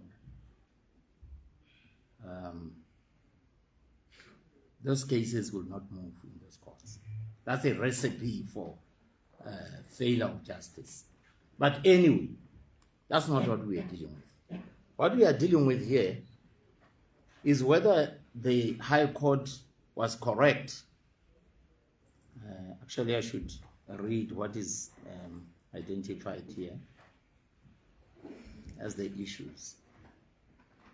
In paragraph 8, the following appears: that the central issue for determination in this appeal is whether the High Court retains jurisdiction under Section 1191 of the Constitution to review administrative decisions made within the framework of an employment relationship in the public service, notwithstanding the exclusive civil jurisdiction now conferred upon the Labour Court by Section 50 and Section 51 of the Labour Act 2024. The question goes to the heart of the division of judicial power between the ordinary courts and the specialist labor tribunals created by the statute. Now, after considering the law and the facts and the issues, in paragraph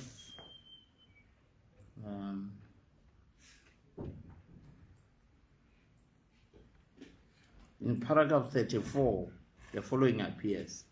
For these reasons, I would dismiss the appeal.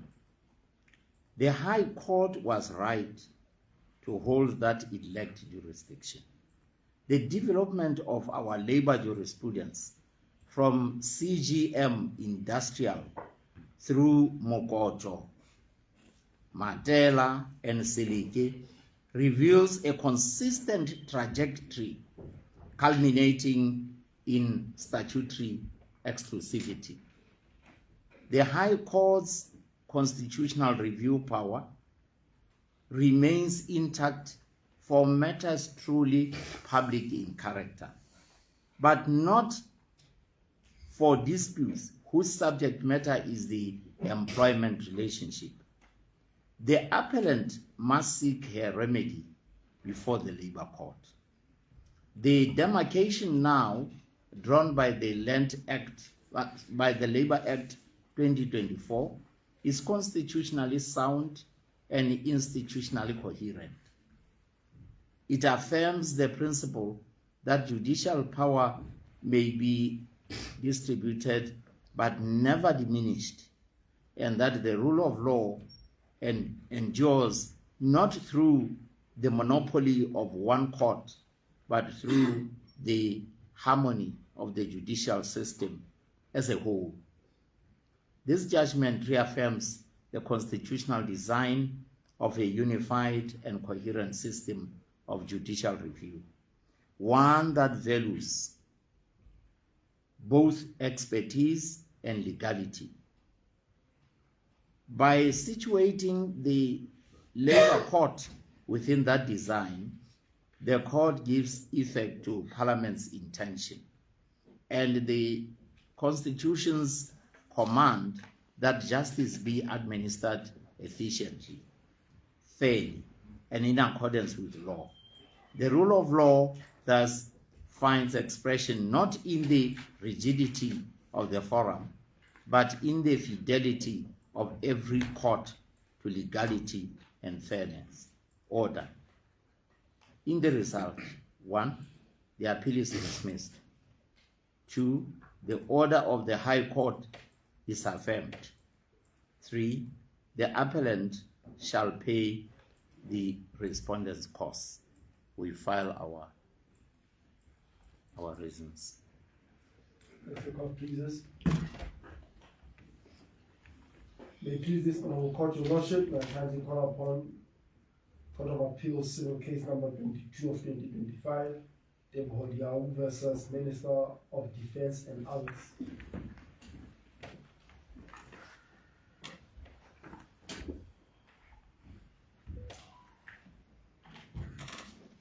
This matter served before myself, my brother Damaseb, and my brother Van der Westhuizen. Van der Westhuizen prepared the reasons for judgment.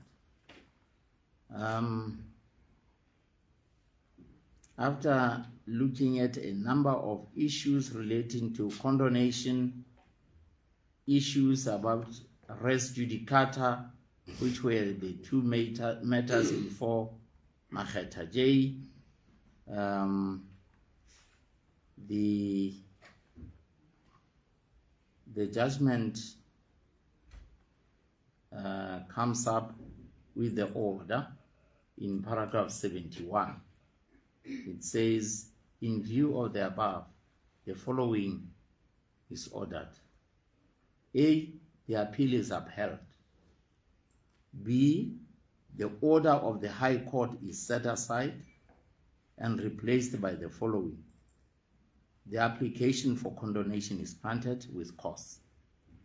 C, the matter is referred back to the High Court to be heard by another judge. D, that first to third respondents must pay the cost of this appeal. We all, those concerned, agree, and we file our reasons. As the court pleases. May it please this Honorable Court, Your Lordship, may I kindly call upon Court of Appeal Civil Case number 34 of 2025, Print Nest versus Nedbank Lesotho.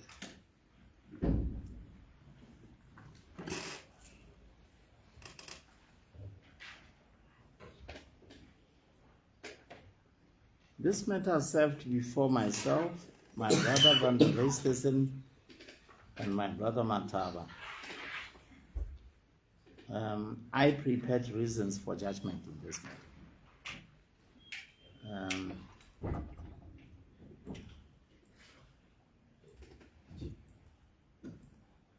Now, when this appeal was called, Mr. Raskwai appeared before the court and informed us that he was aware that the matter was enrolled for hearing and that there was no appearance on behalf of the respondent. He candidly explained that the appellant, a man of modest means, was in danger of losing his property for no reason other than his inability to afford legal representation. Out of professional conscience and in the interest of justice, he requested the court's leave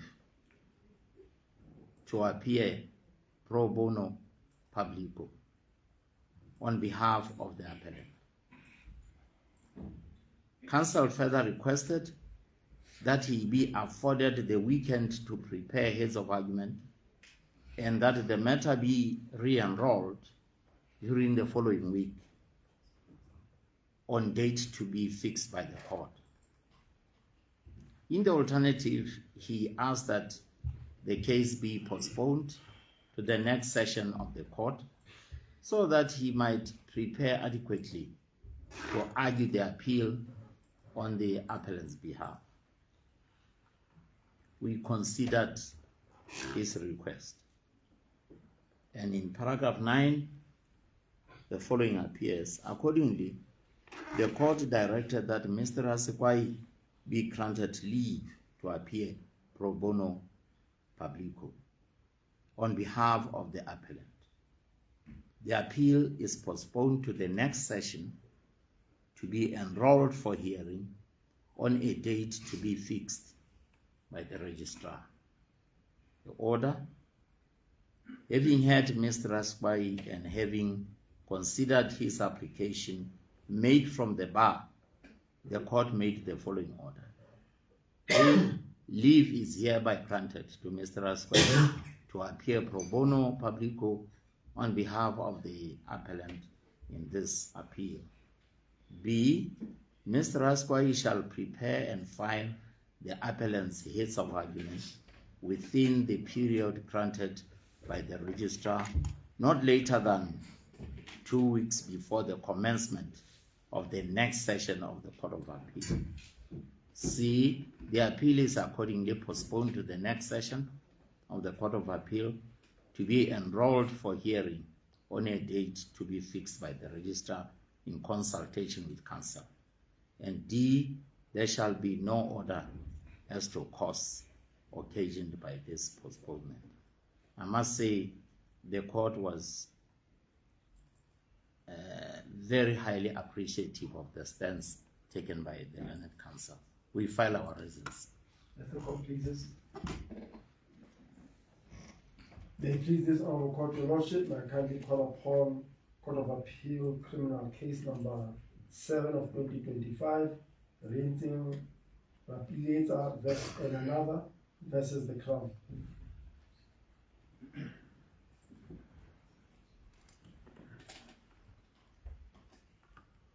Mr. Register, are you sure I don't know these names?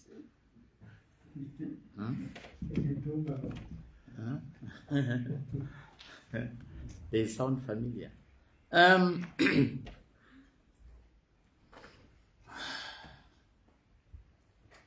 Anyway, this matter served before my brothers, the Chief Justice,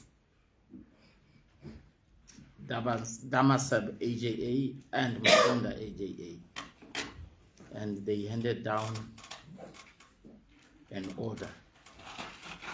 I don't know whether the order was read in court, but I think it is, because it shows it was delivered on the 7th November. If it was not, then I read it again. Upon hearing counsel for the appellants and the Crown, and upon examining the record prepared by appellant's counsel, which is incoherent, it is hereby ordered. 1. The appeal is adjourned to the April 2026 session. 2. The DPP is to prepare the record on or before 31st January 2026. Pam Sonda, AJA. Chief Justice concurs, and so does Damason, AJA. We file the order. Next, the court pleases.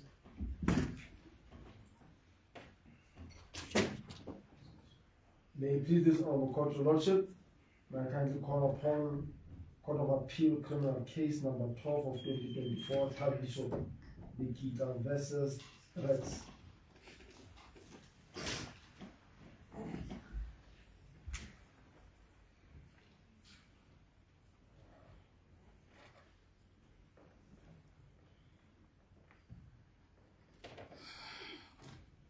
This matter served before myself, my brother Msonda, AJA, and my brother Van der Westersen. It involved judicial recusal,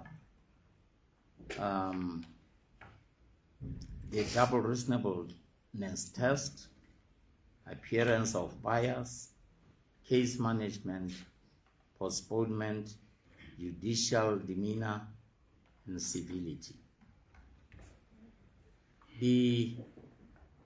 I prepared judgment in this matter. And it is an appeal against the refusal by the High Court Judge, Ts'ehla J, to recuse herself from presiding over the appellant's pending murder trial.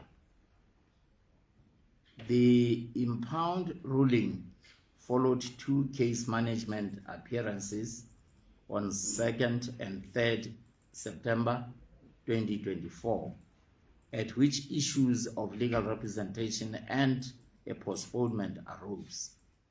On 17 September 2024, the learned judge dismissed the recusal application, holding that the double reasonable test was not satisfied and that a fair-minded and properly informed observer would not apprehend bias. So the present appeal challenges that conclusion on several grounds. I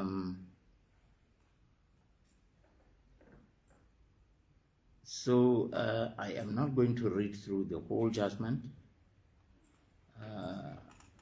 I'll go to the disposal part of it after considering the merits of the appeal. In paragraph 27, the following appears, 27 and 28. 27, standing back, the case does not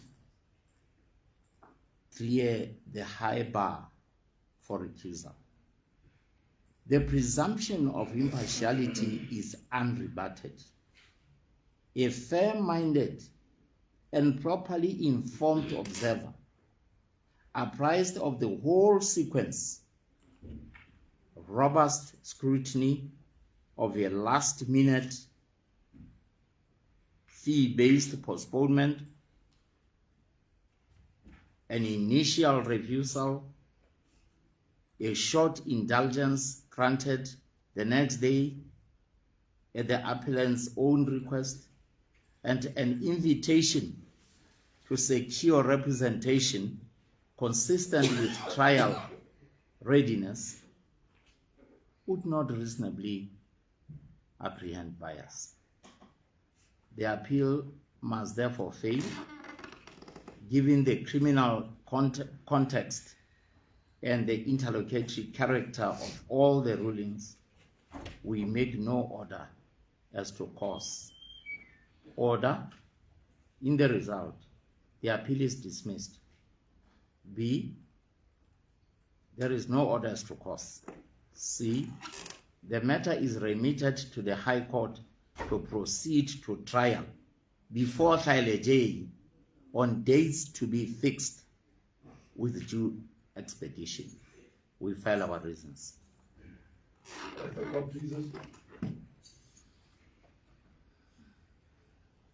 May it please this honorable court, your lordship, may I kindly call upon Court of Appeal Civil Case number 23 of 2025, Likahlolo versus Teaching Service Commission and others.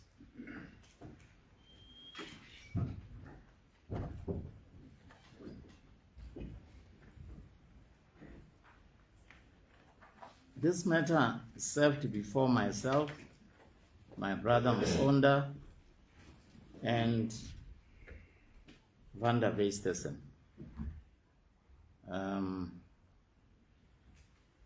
I prepared reasons for judgment in this matter. It is an appeal from the judgment of the High Court, Mahase J, delivered on 26 February 2025. The matter arises from the appointment of the 7th respondent, Mr. Mphalane, as principal of Boriki Primary School, in preference to the appellant, Mrs. Mateboho Rahoho Maema. So the appeal originally rested on 3 grounds, but at the hearing hereof, counsel for the appellant properly confined her argument to one decisive question: whether the learned Judge Ako erred in law in finding that the appellant had not proved a case for review, despite documentary evidence. The dispatched minutes were there, and report of the Teaching Service Commission showing that the 7th respondent had withdrawn from the selection process and that the appellant had not been afforded a hearing before the post was re-advertised and filled.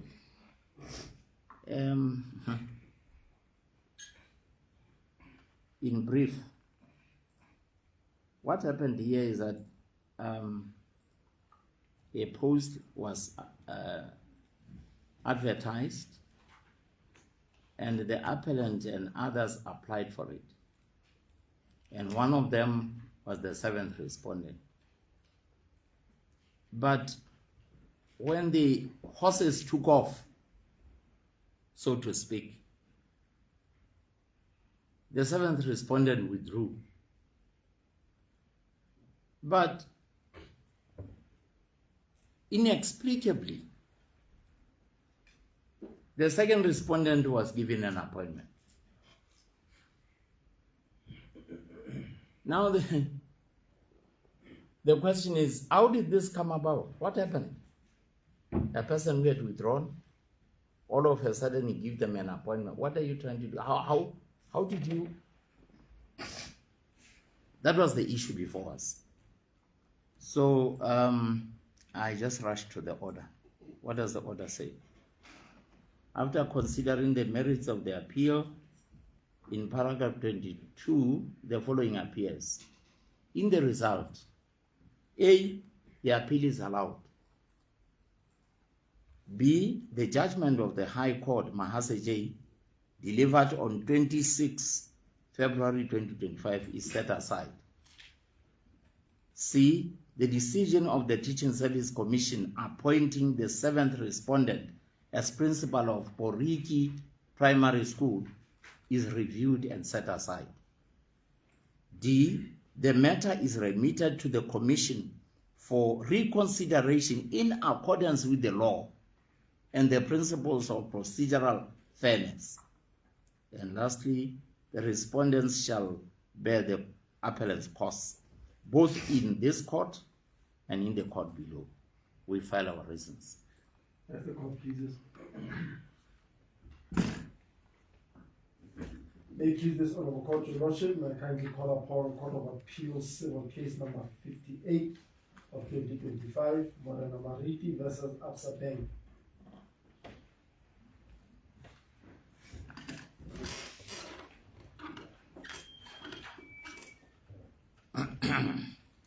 This matter served before my brothers, the Chief Justice, P.T. Damaseb AJA, and P. Mswanda AJA. Judgment was prepared by my brother Damaseb. And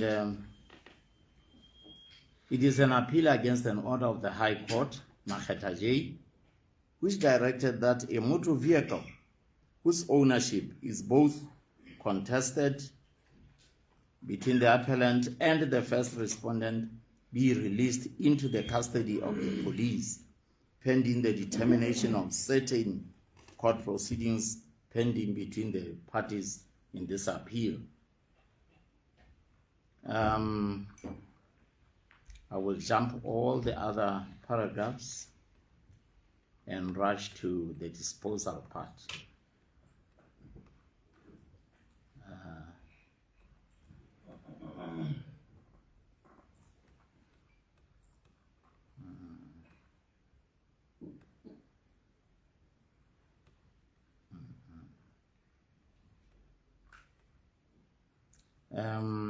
In paragraph 43 of the judgment, the following appears.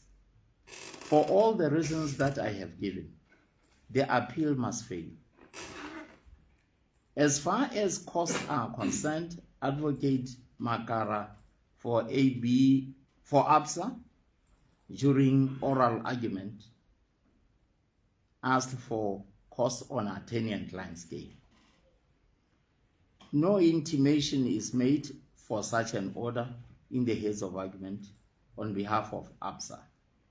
During the hearing of the appeal, counsel sought to buttress the case for such an order by stating that the appellant's counsel had A, failed to serve the record on ABSA on time, and B, filed the heads of argument out of time and failed to apply for condonation. Both those points are not foreshadowed in the ABSA heads of argument, even by way of supplementation. 44, a punitive cost order is not to be had for the asking. A proper basis must be laid for it. That has not happened, and I decline to grant such an order. A party and party costs order will suffice. The order, the appeal is dismissed with costs, including costs of instructed counsel. The learned Chief Justice and Justice of Appeal, Sonda, agree. We file the reasons. As the court pleases. May it please this honorable court, your lordship, may I kindly call upon Court of Appeal Civil Case number 57 of 2025, Ts'ehla Investment Consortium and others versus Tuso Green and others.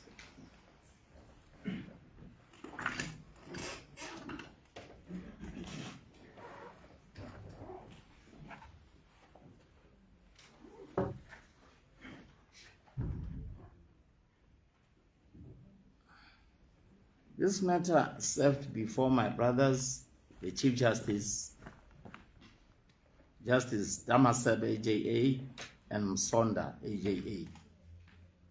And this is a ruling by the court jointly. All the three of them wrote the judgment. Paragraph 1, paragraph 4, so that we finish fast. You can imagine that, eh? Order, paragraph 34. For the reasons set out above, the following order is made. 1. The appeal is struck from the roll. 2. The appellants are granted leave, if so advised, to prosecute the appeal with other counsel. 3. Advocate C.J. Liputing is ordered to pay the respondent's cost de boni proprie on the attorney and client scale. The reasons are filed. As a conclusion.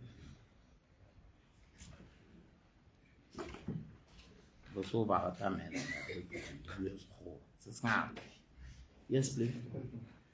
May it please this honorable court, your lordship, may I kindly call upon Court of Appeal Civil Case number 37 of 2025, the Lesotho Association of Non-Formal Education versus Women Going Beyond N1.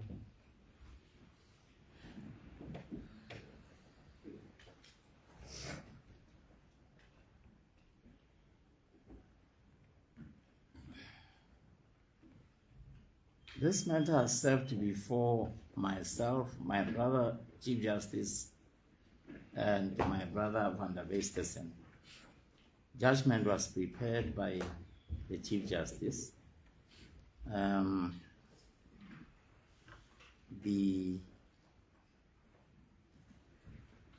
just rush to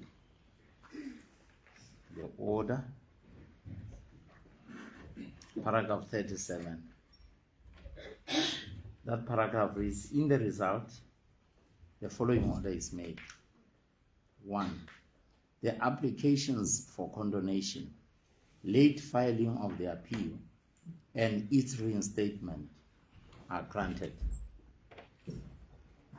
2. The appeal is upheld. 3. The order of the court of co is set aside.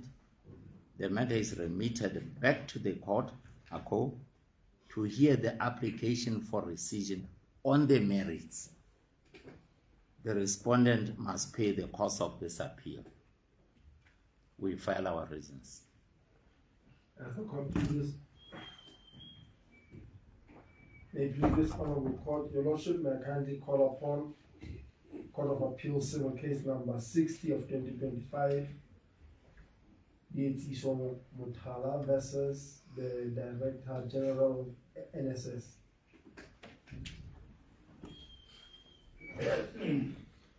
Otherwise known as what? This case? The spice? I think it is. The judges call it the spice case. Because complaints are that, you see, these people are spies.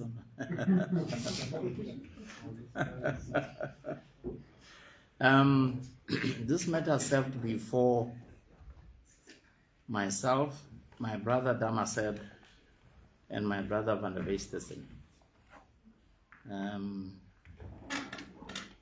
My brother Van der Westesen prepared the reasons for judgment.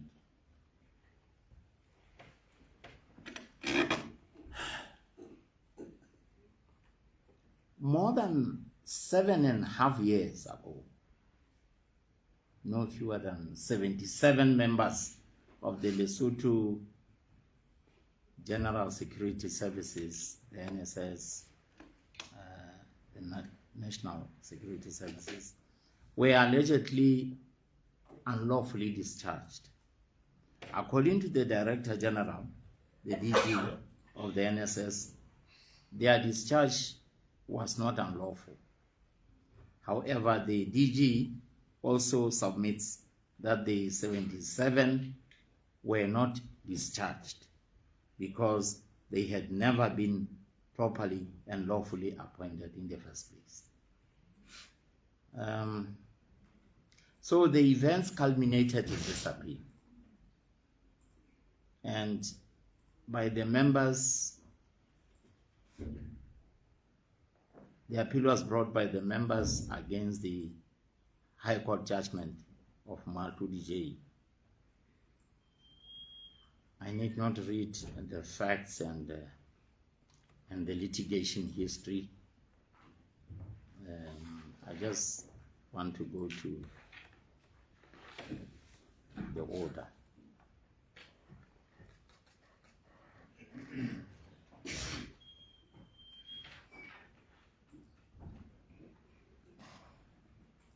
The order appears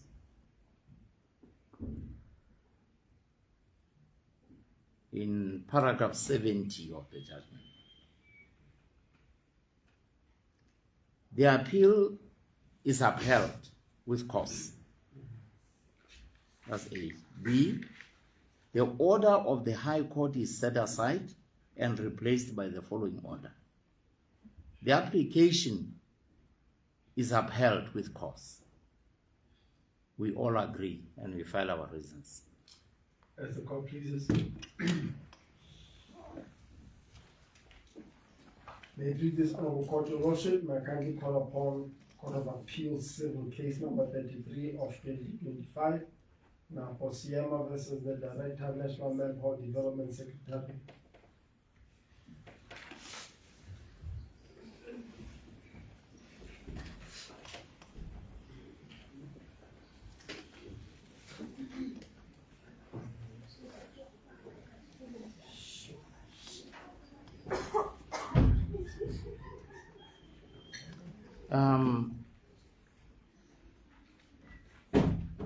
This matter served before myself, my brother, the Chief Justice, and Panda Vestesen.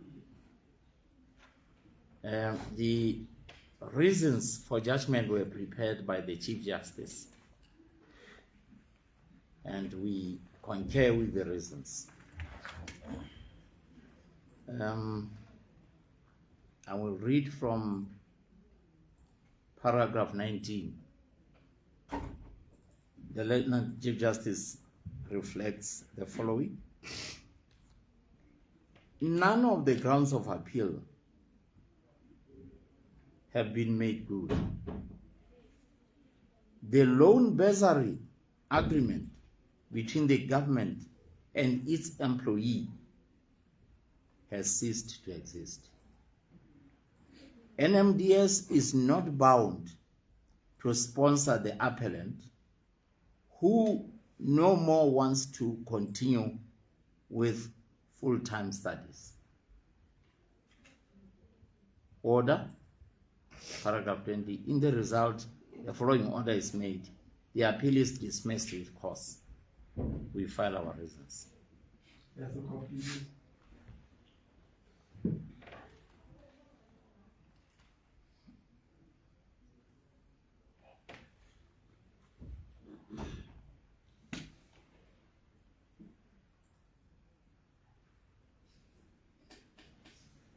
May it please this honorable court, your lordship, may I kindly call upon Court of Appeal Civil Review number 2 of 2025, Mamputu JC and 1 versus Executives Estate of the late Mohape JC and others. This matter served before myself, my brother, the Chief Justice, and my brother Damaseb AJA. Damaseb AJA prepared the reasons for judgment.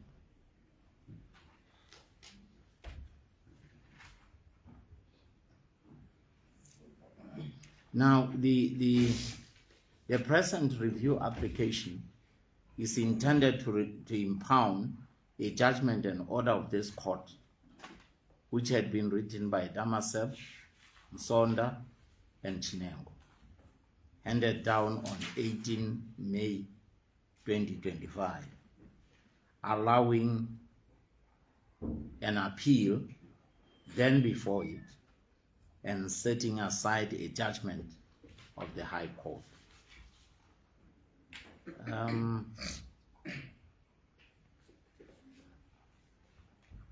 Let's rush to the disposition part.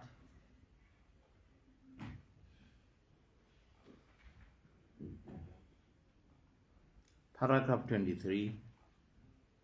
This review is meritless and stands to be dismissed. Finally, I want to point out that this court's statement at paragraph 20 of the appeal judgment that the applicable law in Lesotho is the Trust Property Control Act 1988 was clearly wrong, as no such law exists in Lesotho. Although unfortunate and regrettable, that patent error did not influence the outcome of the appeal. Mr. Raskwai considered as much, to his credit. Costs.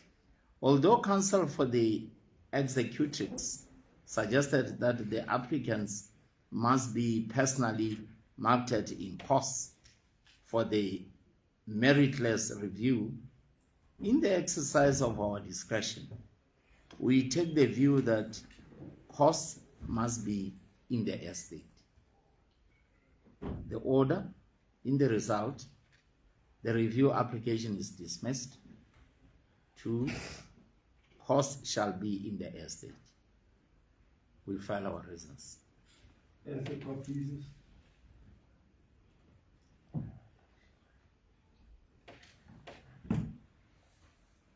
May it please this court, your lordship, may I kindly call upon Court of Appeal Civil Case number 46 of 2025. Ts'ehla and 1 versus Compol and others.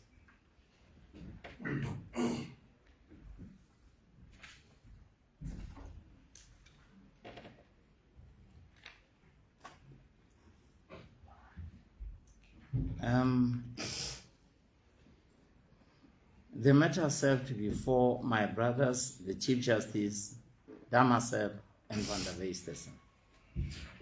Judgment was prepared by Damaseb AJA. The appeal arose from the decision of the High Court, Mahase J, dismissing the appellant's application for extension of time to bring a damages claim against the police. Now, Section 77 of the Police Service Act was implicated in these proceedings.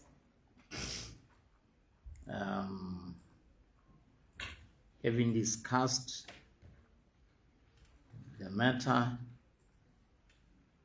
under disposition, paragraph 23, the following appears. The floodgates argument is not fanciful. It deserves serious consideration.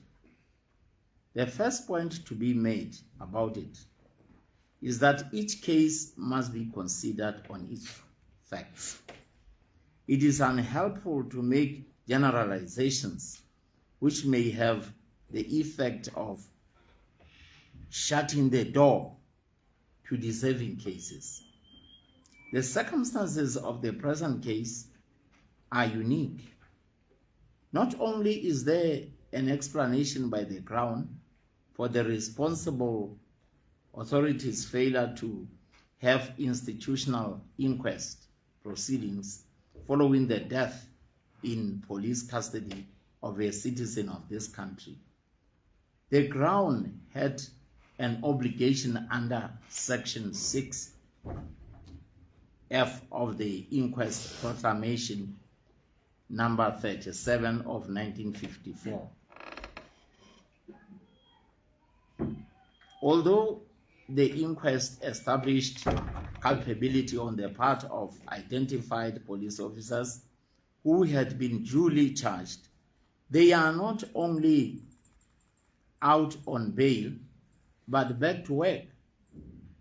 The circumstances of their return to work while facing a capital offense remains unexplained by the Crown on affidavit in the court of law. That under these circumstances, the appellants would harbor suspicion about the authorities' bona fides to get them justice in their quest for justice is not unreasonable. There is no indication whatsoever, none is suggested by the Crown, that the appellants sat back on their proverbial laurels in their search for justice. The appellants had made plain on affidavit that they had been mobilizing resources in the meantime to engage private legal representation to assist them in their search for justice.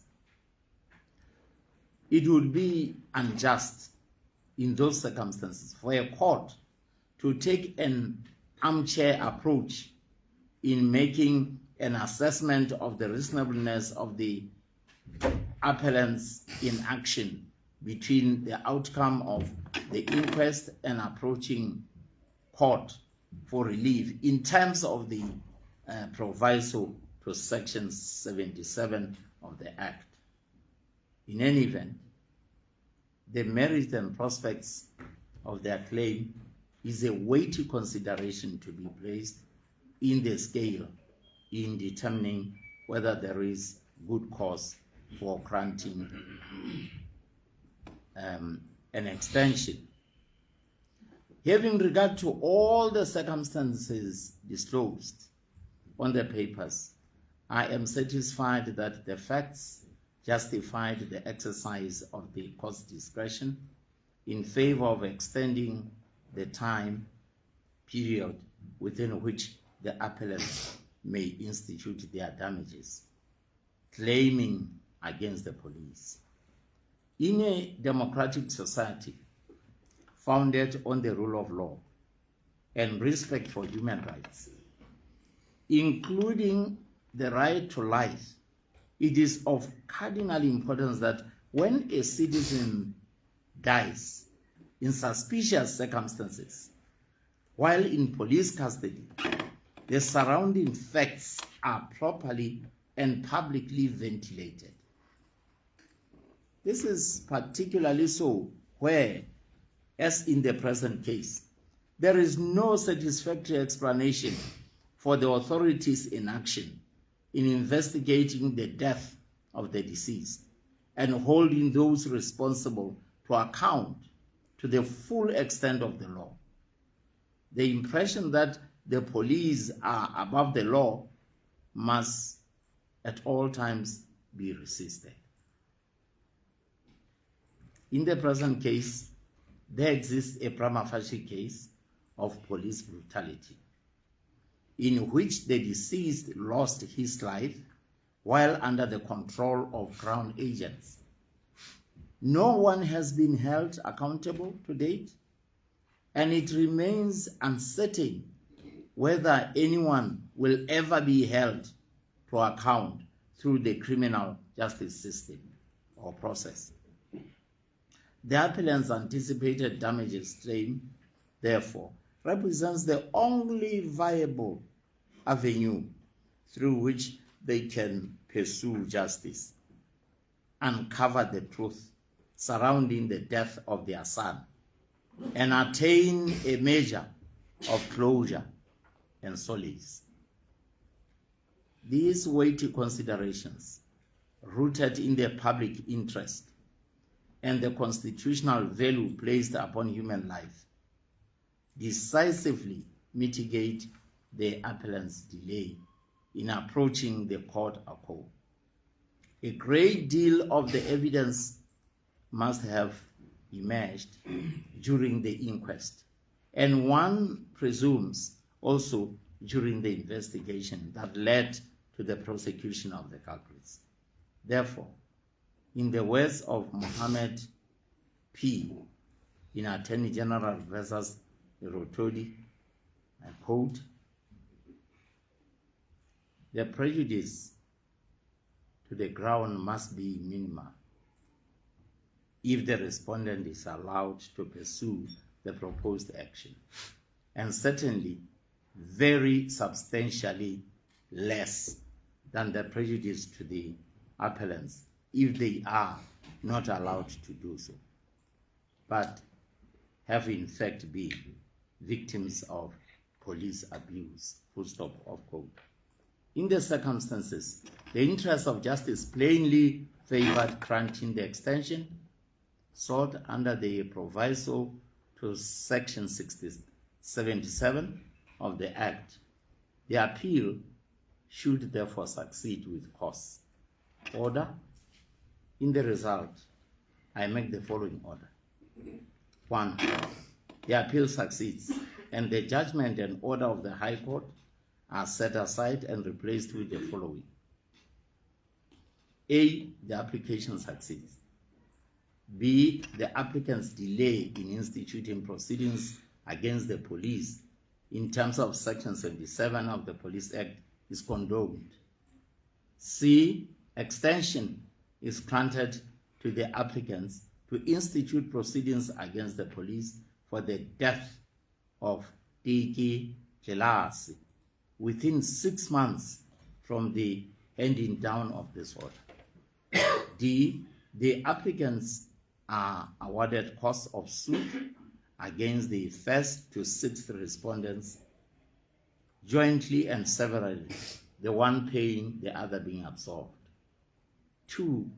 The appellants are awarded costs on appeal against the first to sixth respondents jointly and severally, the one paying, the other being absolved. The other judges also concur. We file our reasons. As the court pleases. May it please this Honorable Court, Your Lordship, may I kindly call upon Court of Appeals Civil Case number 43 of 2025, Revenue Services Lesotho and others versus the Trubong Mining Development.